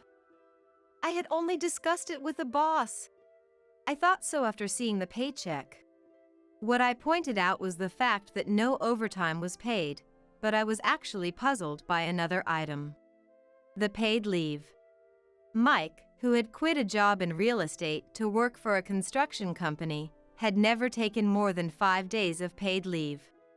Yet, recently, his pay slips showed that he had used up his paid leave in a lump sum. Taking a bunch of paid leave at once suggests quitting. Since then, I had been suspicious of their affair and thought maybe Mike planned to quit his job after divorcing me, thinking he would get a substantial amount of assets. That he would actually go through with such an overly optimistic plan made me sigh. You were my husband at one point. You should know what kind of work I do and how much wealth I've built up. To rely on that for an affair and to choose to quit is really short-sighted. As I said this, Mike's face turned red. The lawyer's mention of TANF to Nancy meant, in essence, that if both of them were unemployed, that's where they'd end up without jobs. Faced with another fact, Nancy was panicked but soon shouted as if she had realized something. Wait. If you can prepare for Lisa's college tuition and cover living expenses by yourself, there must be something fishy. I got it. You're hiding assets, aren't you? That's it. Come on, confess already. Hearing Nancy's words, Mike also seemed to have a realization. That's right. Nancy, actually, Sally owns a lot of real estate, so we have to divide that as property. That was close, nearly got trapped. Real estate is a significant asset, so we need to split it evenly. You've been acting all high and mighty, but you're using underhanded tactics too. As I watched the two of them laughing, the lawyer finally couldn't help but laugh. The moment became tense. The lawyer cleared his throat and began to speak matter-of-factly. If you're going to talk about property division, you should study more. Mike, as the ex-husband, should know that Sally owns real estate as a business and is making a profit. A corporation and an individual are separate. Her company is her separate property and cannot be divided. Realizing the lawyer was correct, the two of them blushed and froze. The lawyer continued. Typical assets would include cars, houses, cash, and savings. Furthermore, Mike and Nancy have essentially admitted to the affair.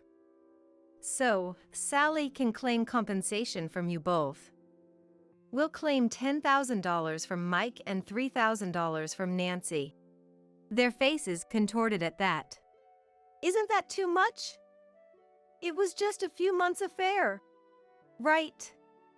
Normally, it wouldn't cost $10,000, would it? They started making excuses. But I immediately countered. Oh, who decided that? Market rates are just that, rates.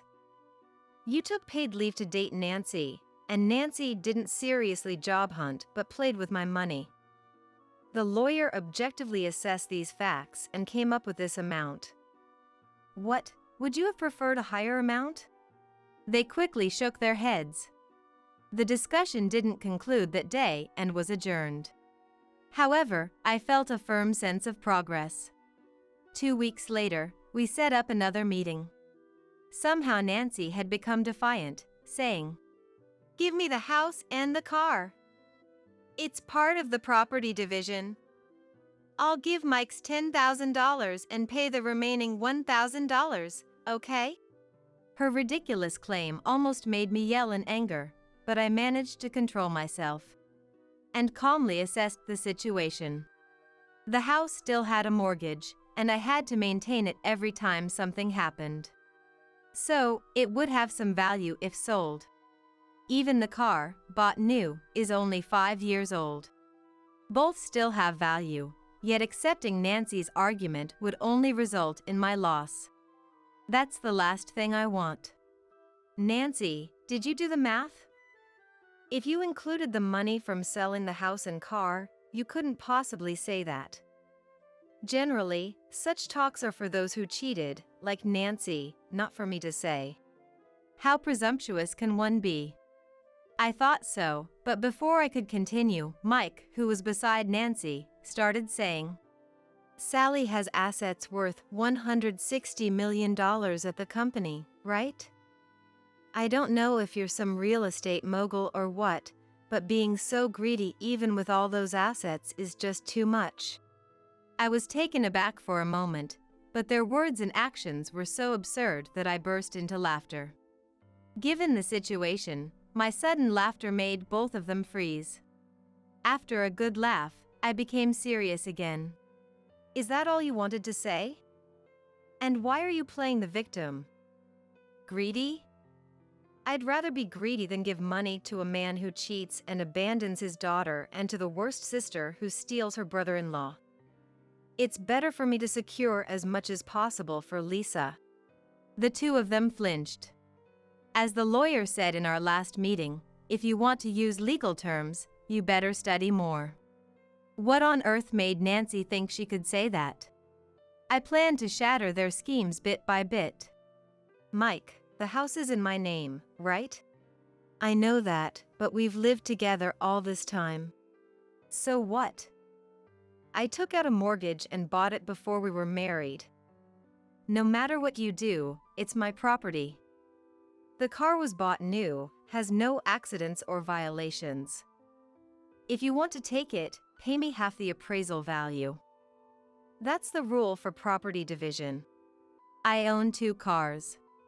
One is the new car we're discussing, and the other is a used compact car. But the latter would hardly be worth anything. But the lawyer said, no, cars are part of the property division. Did Nancy just believe that without thinking? That's not what it meant. Look, the lawyer was only talking about the main things that could be part of the property division, not that they will be in this case. The only things we need to divide between us are the $10,000 combining Mike's secret savings and my savings, and the 2 cars. That's all. Nancy knew nothing. Of course, Mike hadn't thought it through either, and this oversight put them back in a pinch. He seemed to ponder for a while but eventually became clueless and pleaded with me. Please, just give us enough money to start a new life. I beg you. But he didn't seem remorseful. It just seemed like a plea to solve the immediate problem. Such shallow words are worthless to me. I answered with a heart of stone. It seems like you wouldn't want to pay Lisa's child support anyway, so there's no room for compromise. Why should I worry about your living expenses? Saying this clearly, the two of them signed the documents, realizing that nothing they said would make me agree. After the divorce and property division were settled, Nancy kept calling me persistently. Hey! Why did Mike have so much debt? You were paying for the living expenses, right? Then what's the point of the debt? What's going on here? She was screaming on the other side of the phone. I told her the plain facts while holding back a sigh. Isn't it obvious by now?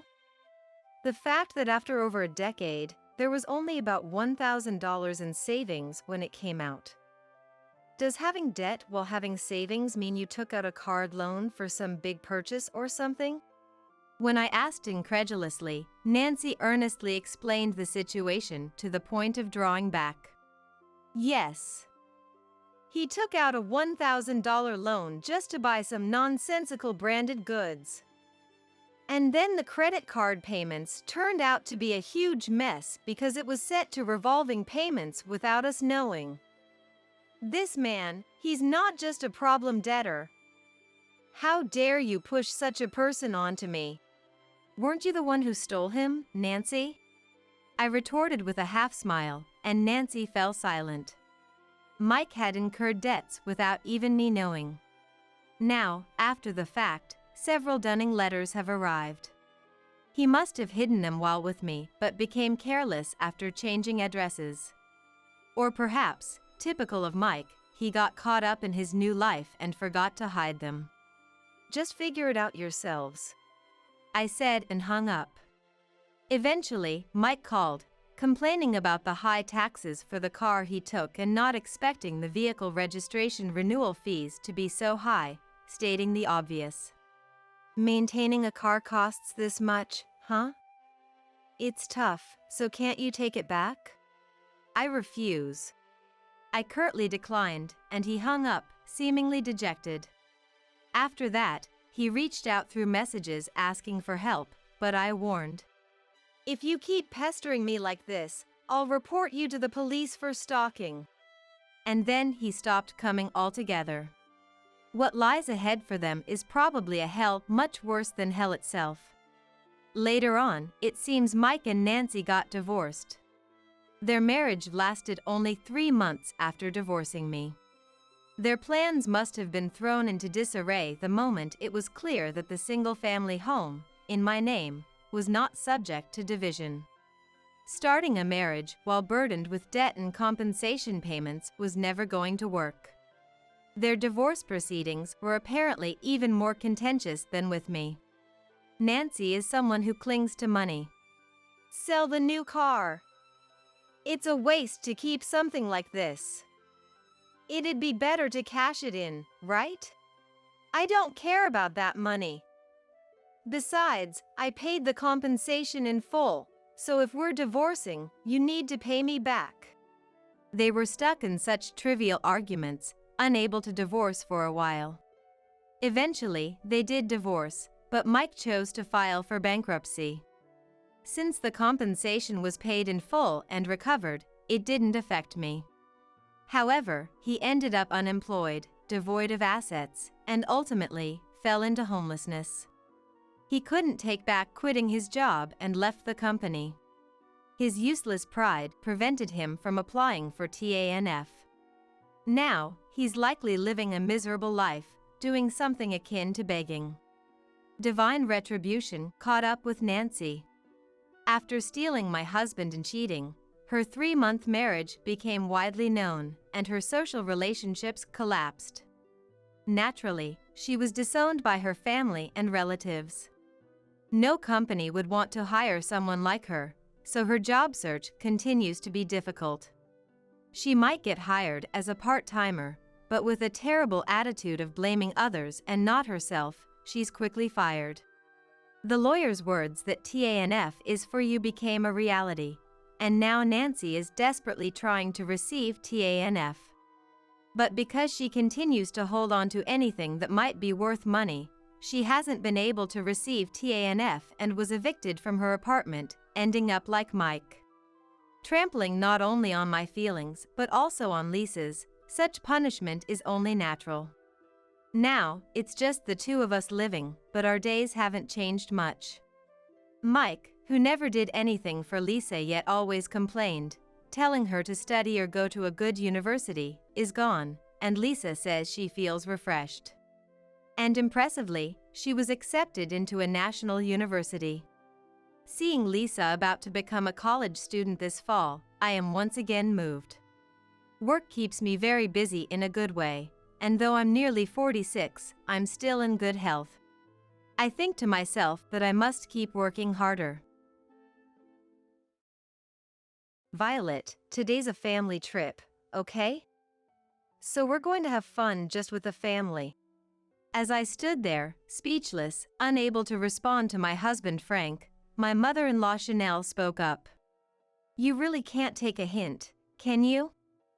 Stupidity must run in the family. Oh, how dreadful. What kind of upbringing did your mother provide you with? I really despise dealing with such stupid poor people.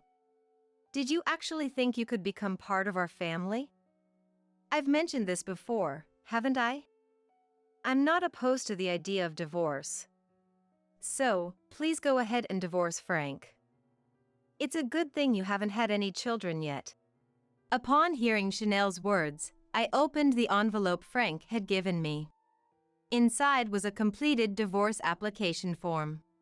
When we got married, "Your smile is the best bouquet for me, Violet," Frank had said, slipping a silver ring onto my ring finger.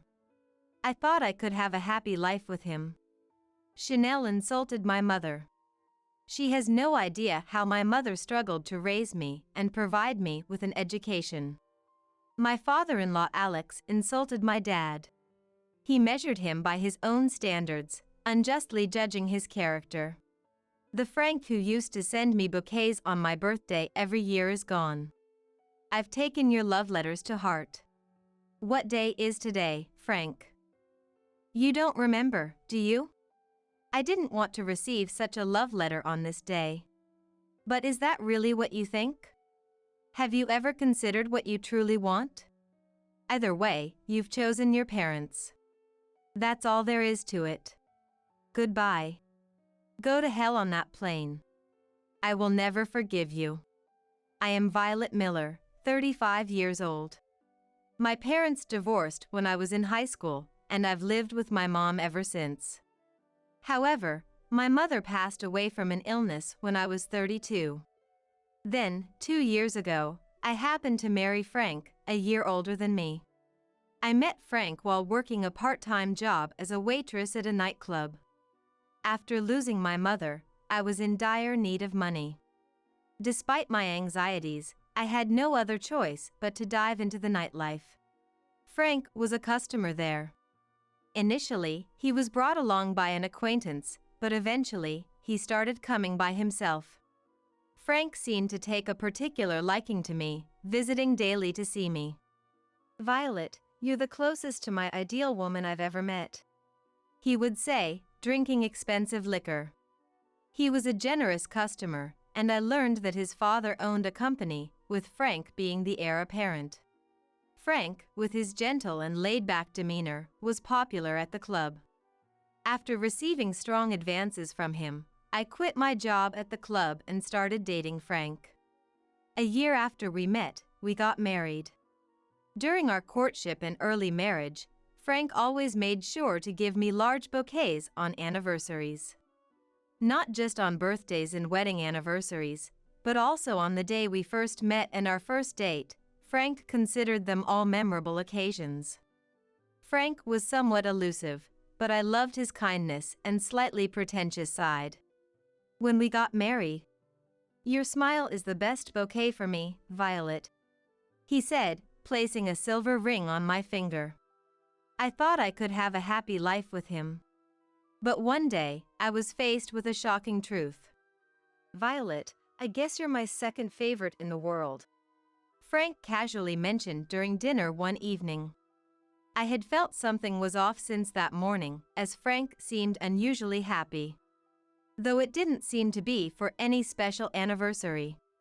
Curious about his excitement, I asked, "Is something good happening?" And that was his response. "My favorites are Mom and Dad. They love me the most in the world." It's not bad to cherish one's parents. In fact, I hoped he would. However, hearing a nearly 36-year-old Frank refer to them as Mom and Dad was a bit off-putting to me. Frank continued with an unabashedly happy smile. "Mom and Dad are going to live with us. You're happy about this, right? It's going to be fun from now on." Reacting to Frank's words, "What?" I inadvertently exclaimed. In fact, Frank's parents had been opposed to our marriage. Alex is the president of a company passed down from the previous generation, and Frank has been promised the position of the next president. Alex and Chanel seem displeased that the wife of the future president comes from a single-parent family. I thought they rejected me because I had worked in the nightlife district, but apparently that wasn't an issue for them. After all, Chanel herself had worked in the nightlife before Alex took a fancy to her and married her. When I met them once for a marriage introduction, I was flatly denied. "Marriage is a vow to devote your true heart to your partner for life. Divorce is out of the question." After being told that, I was left speechless. So why, I wonder, have Frank's parents now decided to move in with us? I don't really know, but maybe they've accepted us?" Frank says with a carefree laugh, but I'm filled with nothing but anxiety. I was never told about living together, nor did Frank consult me about it. If Frank's parents have accepted our marriage, that would be wonderful. But living together changes things. I believe we should gradually build a relationship with his parents, have discussions, and agree on living together. However, the words that came out of Frank's mouth were so shocking that they robbed me of all my words. So, they're moving in tomorrow. Can you clean up the upstairs room, please? Hearing that, I dropped the spoon I was holding and didn't even notice. The next evening, Frank's parents really did come to our house. I went to the entrance to greet them. "Alex, Chanel, it's been a while. Please, make yourselves at home." I greeted them politely, but there was no response from Alex and Chanel. When I looked up, Alex and Chanel were already gone, apparently having hurried into the house. Rushing after them, I found a touching reunion taking place in the living room. "Frank, I've missed you. Are you okay? Have you been eating properly? No one's been mean to you, have they?" Wondering what they could mean by mean, I watched the parent-child reunion scene with a smile. Chanel was hugging Frank tightly. Frank seemed happy, patting Chanel on the back. "I'm being fed, at least. But nothing beats Mom's cooking, right? You're making dinner today, aren't you?" Frank was being as affectionate with Chanel as a child. Is this really how a nearly 40-year-old man should act, even if they haven't seen each other in a while? Of course. Let's enjoy dinner as a family today. Hearing this, Frank cheered, and Alex spoke up. "Frank, it looks like the branch is doing well. I'm glad I left it to you." Alex runs the main company, and since Frank works at a branch, it seems they didn't see each other much. Yeah, everything's going smoothly. I don't have to do anything, everyone around me takes care of it all. I just have to look over the documents. Work is so easy. I had never deliberately asked about Frank's work. Being the future president, I assumed he was handling his responsibilities commendably. But hearing their conversation made me suddenly anxious. Frank doesn't need to struggle. Leave the work to others, and you just enjoy your freedom. That's why we've surrounded you with competent people. Hearing Chanel's words, Frank nods obediently.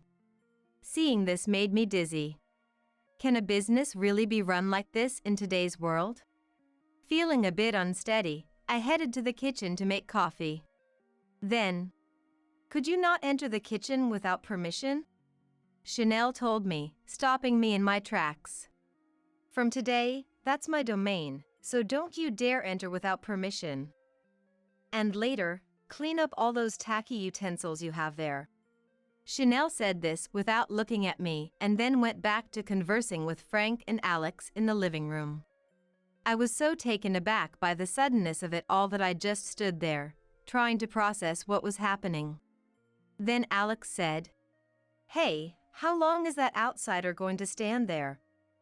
It's bothersome, so get lost." With that, he shooed me out of the living room like chasing away a dog. With my mind still not fully comprehending what had happened, I headed to my room. Finally managing to open the door and lock it, I just collapsed to the floor. Tears started to flow involuntarily. Frank, it's like they haven't accepted me at all. Can I really get along with Alex and Chanel from now on? With Frank acting the way he does, he'll definitely never stand up for me. I sat there, hugging my knees and crying. How much time has passed? Looking at the bedside clock, it was past 7 p.m.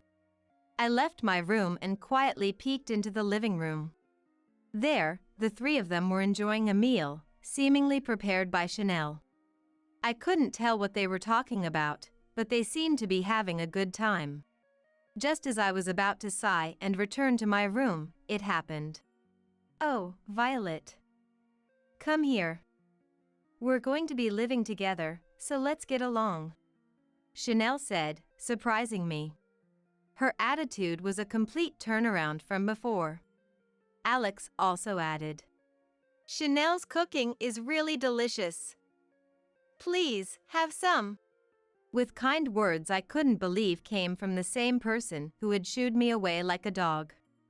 As I nervously approached the dining table where they were sitting, Chanel pulled out a chair for me to sit. Right, Violet, we were talking about going to Australia next month. Mom and Dad love Australia and often visit, but we haven't had our honeymoon yet, have we? We thought it might be a good idea to combine the two. The idea of a honeymoon was delightful, but the thought of going with Alex and Chanel was less appealing. However, if we're going to live together for a long time, maybe this trip could change our relationship. With hope, I decided to go on the trip to Australia. I've been thinking, and I realize that divorce can be unavoidable in some cases. After all, a husband and wife are ultimately strangers. I think your parents also had their reasons for their divorce. So, I'm not against divorce anymore, please be at ease. Chanel told me, and I felt a bit relieved. However, I couldn't help wondering why their attitudes had changed so drastically in just a few hours. Perhaps Frank had spoken to them. Even though he says his parents are the most important, he has always treated me with great care. Despite my lingering anxieties, I knew it was important to make an effort to meet them halfway. We're going to be sharing much of our lives together, so it's important to build a good relationship. I made up my mind to do just that. A month has passed, and today is the day of the trip to Australia. Honestly, I thought the arrival of Frank's parents marked the beginning of hell. Unexpectedly, I was accepted as a family member and have lived peacefully up to today. Alex and Chanel apparently hadn't sold their previous home and spent most of this month there. Perhaps not seeing Alex and Chanel often was why I was able to live peacefully. Frank would sometimes come home, but he started visiting his parents' house more frequently. Though I felt a bit lonely, I also enjoyed some freedom for the first time in a while. And today is the long-awaited family trip to Australia. Having not traveled with family since my mother passed away, I was genuinely looking forward to this day. I hope to deepen my relationship with Alex and Chanel on this trip and to be fully accepted as Frank's wife. Alex and Chanel and Frank were going to the airport directly from their house, so I took my luggage and headed to the airport myself. Since there's no airport in our town, I had to take a bus for several hours to a town that does. Even so, there's no direct flight to Australia, so I need to take a connecting flight domestically. It's quite a hassle, but the thought of an enjoyable trip makes it all worthwhile. Moreover, today is a special day for me. So, I believed this would indeed be a memorable trip. When I finally arrived at the airport, Alex and Chanel and Frank were already there, chatting happily. I ran up to them and said, "Good morning. You all are early." But no one responded, as if they hadn't heard me. As I tilted my head in confusion, Chanel turned to look at me. At the same time, "That doesn't matter. Give me Frank's passport," she said indifferently. I handed over Frank's passport, which I had brought from home, to Chanel. Chanel continued, "Traveling abroad is risky with cash, right? You didn't bring any, did you? If you did, I'll hold on to it for you. Hand over any cards to Frank." Not having much experience with overseas travel, I thought that was normal, so I handed over the cash I brought for emergencies to Chanel and all my credit cards to Frank. Then, Frank approached me and handed me an envelope. "Violet, this is a love letter from me. Thank you for everything." Frank was smiling at me. A love letter? What does thank you for everything mean? Though I had many questions, Frank and Chanel seemed oddly relieved. Alex, who had been silent until now, stood up from the bench he was sitting on. "All right, time to board." At his words, Frank and Chanel started to move. I was completely lost. Excuse me. I haven't checked in yet. Where's my plane ticket? As I said this, Frank, Alex, and Chanel turned around. Sighing, Alex and Chanel stepped aside, and Frank, still smiling broadly, said, "Violet, today's a family trip, so we're going to have fun just with the family." As I stood there speechless, Chanel spoke up. "You really can't take a hint, can you? Stupidity must run in the family. Oh, how dreadful. What kind of upbringing did your mother provide you with? I really despise dealing with such stupid poor people. Did you actually think you could become part of our family? I've mentioned this before, haven't I? I'm not opposed to the idea of divorce. So, please go ahead and divorce Frank. It's a good thing you haven't had any children yet." Opening the envelope Frank had given me, I found a completed divorce application form inside. "Violet, I'm going to marry this woman next. She's wealthy, and her parents are well off. After we return from Australia, I plan to meet her and start dating. She's closer to my ideal than you are. So, make sure you submit that love letter, okay?" Frank showed me a photo of a woman on his mobile phone screen. Indeed, she looked like Frank's type. No, that's not the point. It's unacceptable to declare marriage to another woman while still married to me. Violet, even if you try to sue, it's pointless. Frank hasn't done anything wrong now. What's wrong with a man choosing a woman strategically? I bet your father was a terrible man too. Probably committed adultery and that led to the divorce, right? Alex said this with a mocking laugh. I felt a surge of anger rising from the core of my being. Let's not waste any more time and go. Oh, by the way, the hotel we're staying at in Australia is from the famous Garcia Group in the US.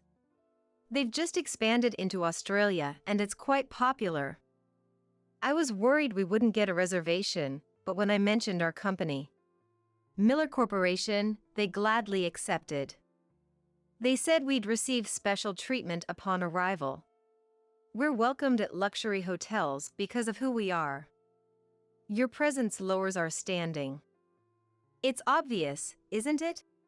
Chanel said this and headed towards the boarding gate, pulling her carry-on behind her. Frank also waved at me as he passed through the boarding gate.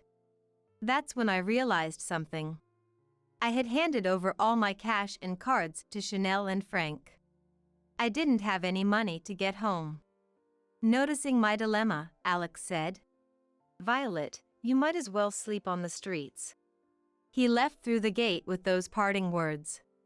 Knowing I couldn't do anything, I said, "Understood," and just stood there. The airport's announcements were audible. It seemed the plane carrying them to Australia had just taken off. I sat down on a nearby bench and absent-mindedly looked at the silver ring on my finger. Looking at the ring, various memories with Frank flashed through my mind. After some thought, I made a call. A few minutes later, after ending the call, I tried to calm my trembling heart filled with anger by taking deep breaths. I remembered Chanel's words. I've changed my mind about divorce. They must have been planning to divorce me from that moment. That's why she said her views on divorce had changed. And Chanel insulted my mother. She had no idea how my mother struggled to raise and educate me. Being from a single-parent family doesn't justify disdain. Alex insulted my father.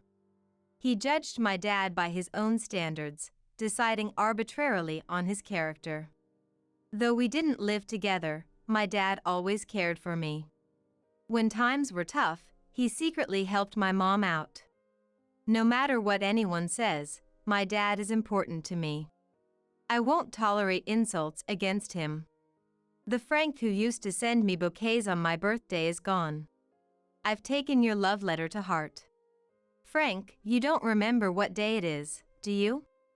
I didn't want to receive such a love letter on this day. But is this really what you think? Have you ever considered what you truly want? Either way, you've chosen your parents. That's all there is to it. Goodbye. Go straight to hell on that plane. I will never forgive you. About a week after they left for their trip to Australia, my mobile phone rang. Seeing Frank displayed on the screen, I let out a deep sigh. Reluctantly, I pressed the answer button, thinking I'd listen to what he had to say one last time.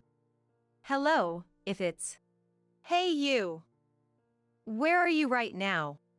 Chanel's loud voice cut me off. Hearing the voice I least wanted to hear, I felt a surge of discomfort. It doesn't matter where I am anymore, right? It's about time for you to return from Australia. Congratulations on your safe return, then. I tried to end the call, but Chanel seemed to still have more to yell about. Wait a minute. We're not done talking. Why aren't you at home? All your stuff is gone. You should be there to welcome Frank back. Why would I be at home? Waiting for my husband to return? Confused by Chanel's words, I told her the facts. That's no longer my home, and I no longer have a husband. It seems you've dialed the wrong number, so I'll be hanging up now. Just as I was about to hang up, I heard Chanel's voice shout. What's with this woman? I thought to myself, that's exactly what I should be saying to you. Violet. It's me, Frank. Something happened in Australia, and Mom's quite upset.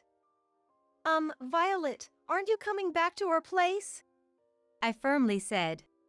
I won't be returning. After all, it's no longer my home. Frank, can you put the phone on speaker and tell me what happened in Australia? Frank did what I said and turned his mobile phone into a speaker. Frank did as I asked, and I could hear Chanel complaining in the background. According to Frank, their stay in Australia went like this. A few hours after their flight, they landed safely in Australia. They proudly headed to a hotel managed by the Garcia Group. When they announced themselves at the check-in desk, the staff reacted and signaled something. Suddenly, people in the hotel's spacious lobby started dancing around Frank's family. Likely a flash mob. Frank, Alex, and Chanel, not understanding what was happening, assumed they were being welcomed. Guests around them clapped in rhythm to the music and dance. Confetti flew, and crackers were popped. The dancers struck a final pose. And then, the words that were, Happy birthday, Violet, released were. Naturally, Frank's family was taken aback. Among the applause from the surrounding guests, a beautiful hotel employee brought over a large cake on a wagon. Happy birthday! Where's Violet? Asked by the woman. I'm Violet, Chanel reluctantly said. But then, the woman loudly proclaimed, But Violet should be turning 36 this year. In the lobby. This caused laughter among the guests and the flash mob alike. Clearly, it was a stretch for Chanel, who is turning 66, to pass for 36. Chanel's face turned red, and the Frank family quickly took the cake and retreated to their room. How dare you? Embarrassing me like this when you're not even here. You're unbelievable. Frank and Alex had a hard time calming down an angry Chanel. In search of a change of scenery, they went shopping in the hotel shops, only to be greeted everywhere with, Where is Violet? The stress Chanel must have felt, being asked this at every shop, must have been significant. After being asked for the umpteenth time, Violet isn't here. She didn't come to Australia. Enough already. Chanel burst out in anger. Then, a shop assistant said, Why isn't Violet here? Princess Violet is the star of today. Hearing this, Chanel decided she had had enough of walking around the hotel that day. Hearing this story made me burst into laughter. What are you laughing at? Don't laugh. What's this about Princess Violet? It's all your fault. I heard Chanel muttering something behind Frank, but I decided to ignore it for now. Yes, the Garcia Group hotels take their guests' birthdays very seriously. They have a concept of making the guest's special day memorable with special arrangements, which is popular among their customers. From the next day onwards, the "Where is Violet?" interrogations ceased, and they reportedly enjoyed a relatively fun Australian life. It seems there was a guest who recorded the entire sequence of events, including the flash mob dance. Chanel declaring herself as Violet was captured on film, and now, that short video is somewhat trending in America. Humph. That popular hotel accepted our reservation because of our company's name. It's proof that our company has grown and gained recognition. Be thankful for that. Chanel said this with a huff, and Alex, who hadn't said much until then, chimed in. After all, our company has significant investors. Seems like a businessman is personally investing. It's proof that our company's future is recognized. Alex, being the president, clearly took pride in his company. I wondered about Frank. Hey Frank, was the company okay while you were gone? Did you manage the handover properly? Frank seemed puzzled over the phone. What do you mean, handover? I didn't say anything to the company. I've never told anyone when I take time off or go back. I didn't tell anyone this time either. Hearing this, Alex asked in surprise. You didn't do a handover? Not even to the executives? Is everything okay? Haven't you received any calls from the company? Reminded by Alex, Frank said. Oh, I left my company mobile at home. Let me check. After checking his room, Frank exclaimed over the phone. What is this? It seems like the company called a lot. 500 missed calls. Suddenly, the phone became noisy, with apparent trouble brewing. Violet! It's an emergency. I'll call you back. With that, the call ended. I felt no sympathy for them, considering it was his responsibility. Weeks later, I had some business at Frank's house and decided to visit. When I rang the doorbell, Frank answered, even though it was the middle of a weekday. Oh, Violet. You've come back. Frank looked a bit haggard. No, that's not it. I came to return this, I said, handing over a small bag containing the silver ring. It was no longer needed by me, but too valuable to simply throw away, so I decided to return it to its original owner. Despite my lack of sympathy, I was curious about their current situation. Frank accepted the ring, his face a mix of emotions, looking almost like he was about to cry. I thought it was unfair for him to make such a face. If he was going to make that face, I wished he had stood by his decisions from the start. But such wishes were now empty. And nothing could change the fact that we were over. Then, the tearful Frank spoke. The company, everyone working there, they've quit. I had suspected some kind of trouble at the company, but didn't imagine that all the employees would leave. According to Frank, he had indeed left for Australia without arranging any handover. With no one to make important decisions in his absence, the company faced a crisis. No one could reach Frank by phone, causing inconvenience to multiple business partners. Exhausted by Frank's actions, the executives who had supported him decided to resign one after another. Feeling the company's situation turning dire, other employees also took the opportunity to resign. Effectively, the branch Frank was in charge of ceased to function. Urged by Frank, I entered the house. In the living room, a weary Chanel was sitting on the sofa. Alex was seemingly running around trying to manage the situation. Frank, deemed better off not moving, was on home standby. What are you doing here? You, a lowly poor person, wouldn't understand the troubles we have. Her rudeness was unchanged. I felt a slight urge to help, but Chanel's words quickly dispelled it. Chanel, no souvenirs from Australia? Being left at the airport is pretty harsh, isn't it? I said this with a smile, laced with sarcasm. Chanel glared at me. How did you get back that day? You shouldn't have had any money. Ah, so taking my cash and cards was deliberate after all. Yes, I was in quite a bind. So, I called my dad. He told me to stay at one of his hotels nearby for the night. Frank and Chanel's eyes widened at my words. It seemed they didn't understand what I meant. Luckily, there was a room available. It was my birthday that day, so I received the same flash mob celebration at the hotel you guys experienced. It was very touching. Chanel's face turned red. The memories of that day must have been traumatic for her. Then, with her face still red, she asked me. The same celebration? Which hotel did you stay at? Surely not. I answered with a smile. Yes, the same Garcia Group Hotel. They have a wide network, and there was one near the airport. Chanel seemed even more confused.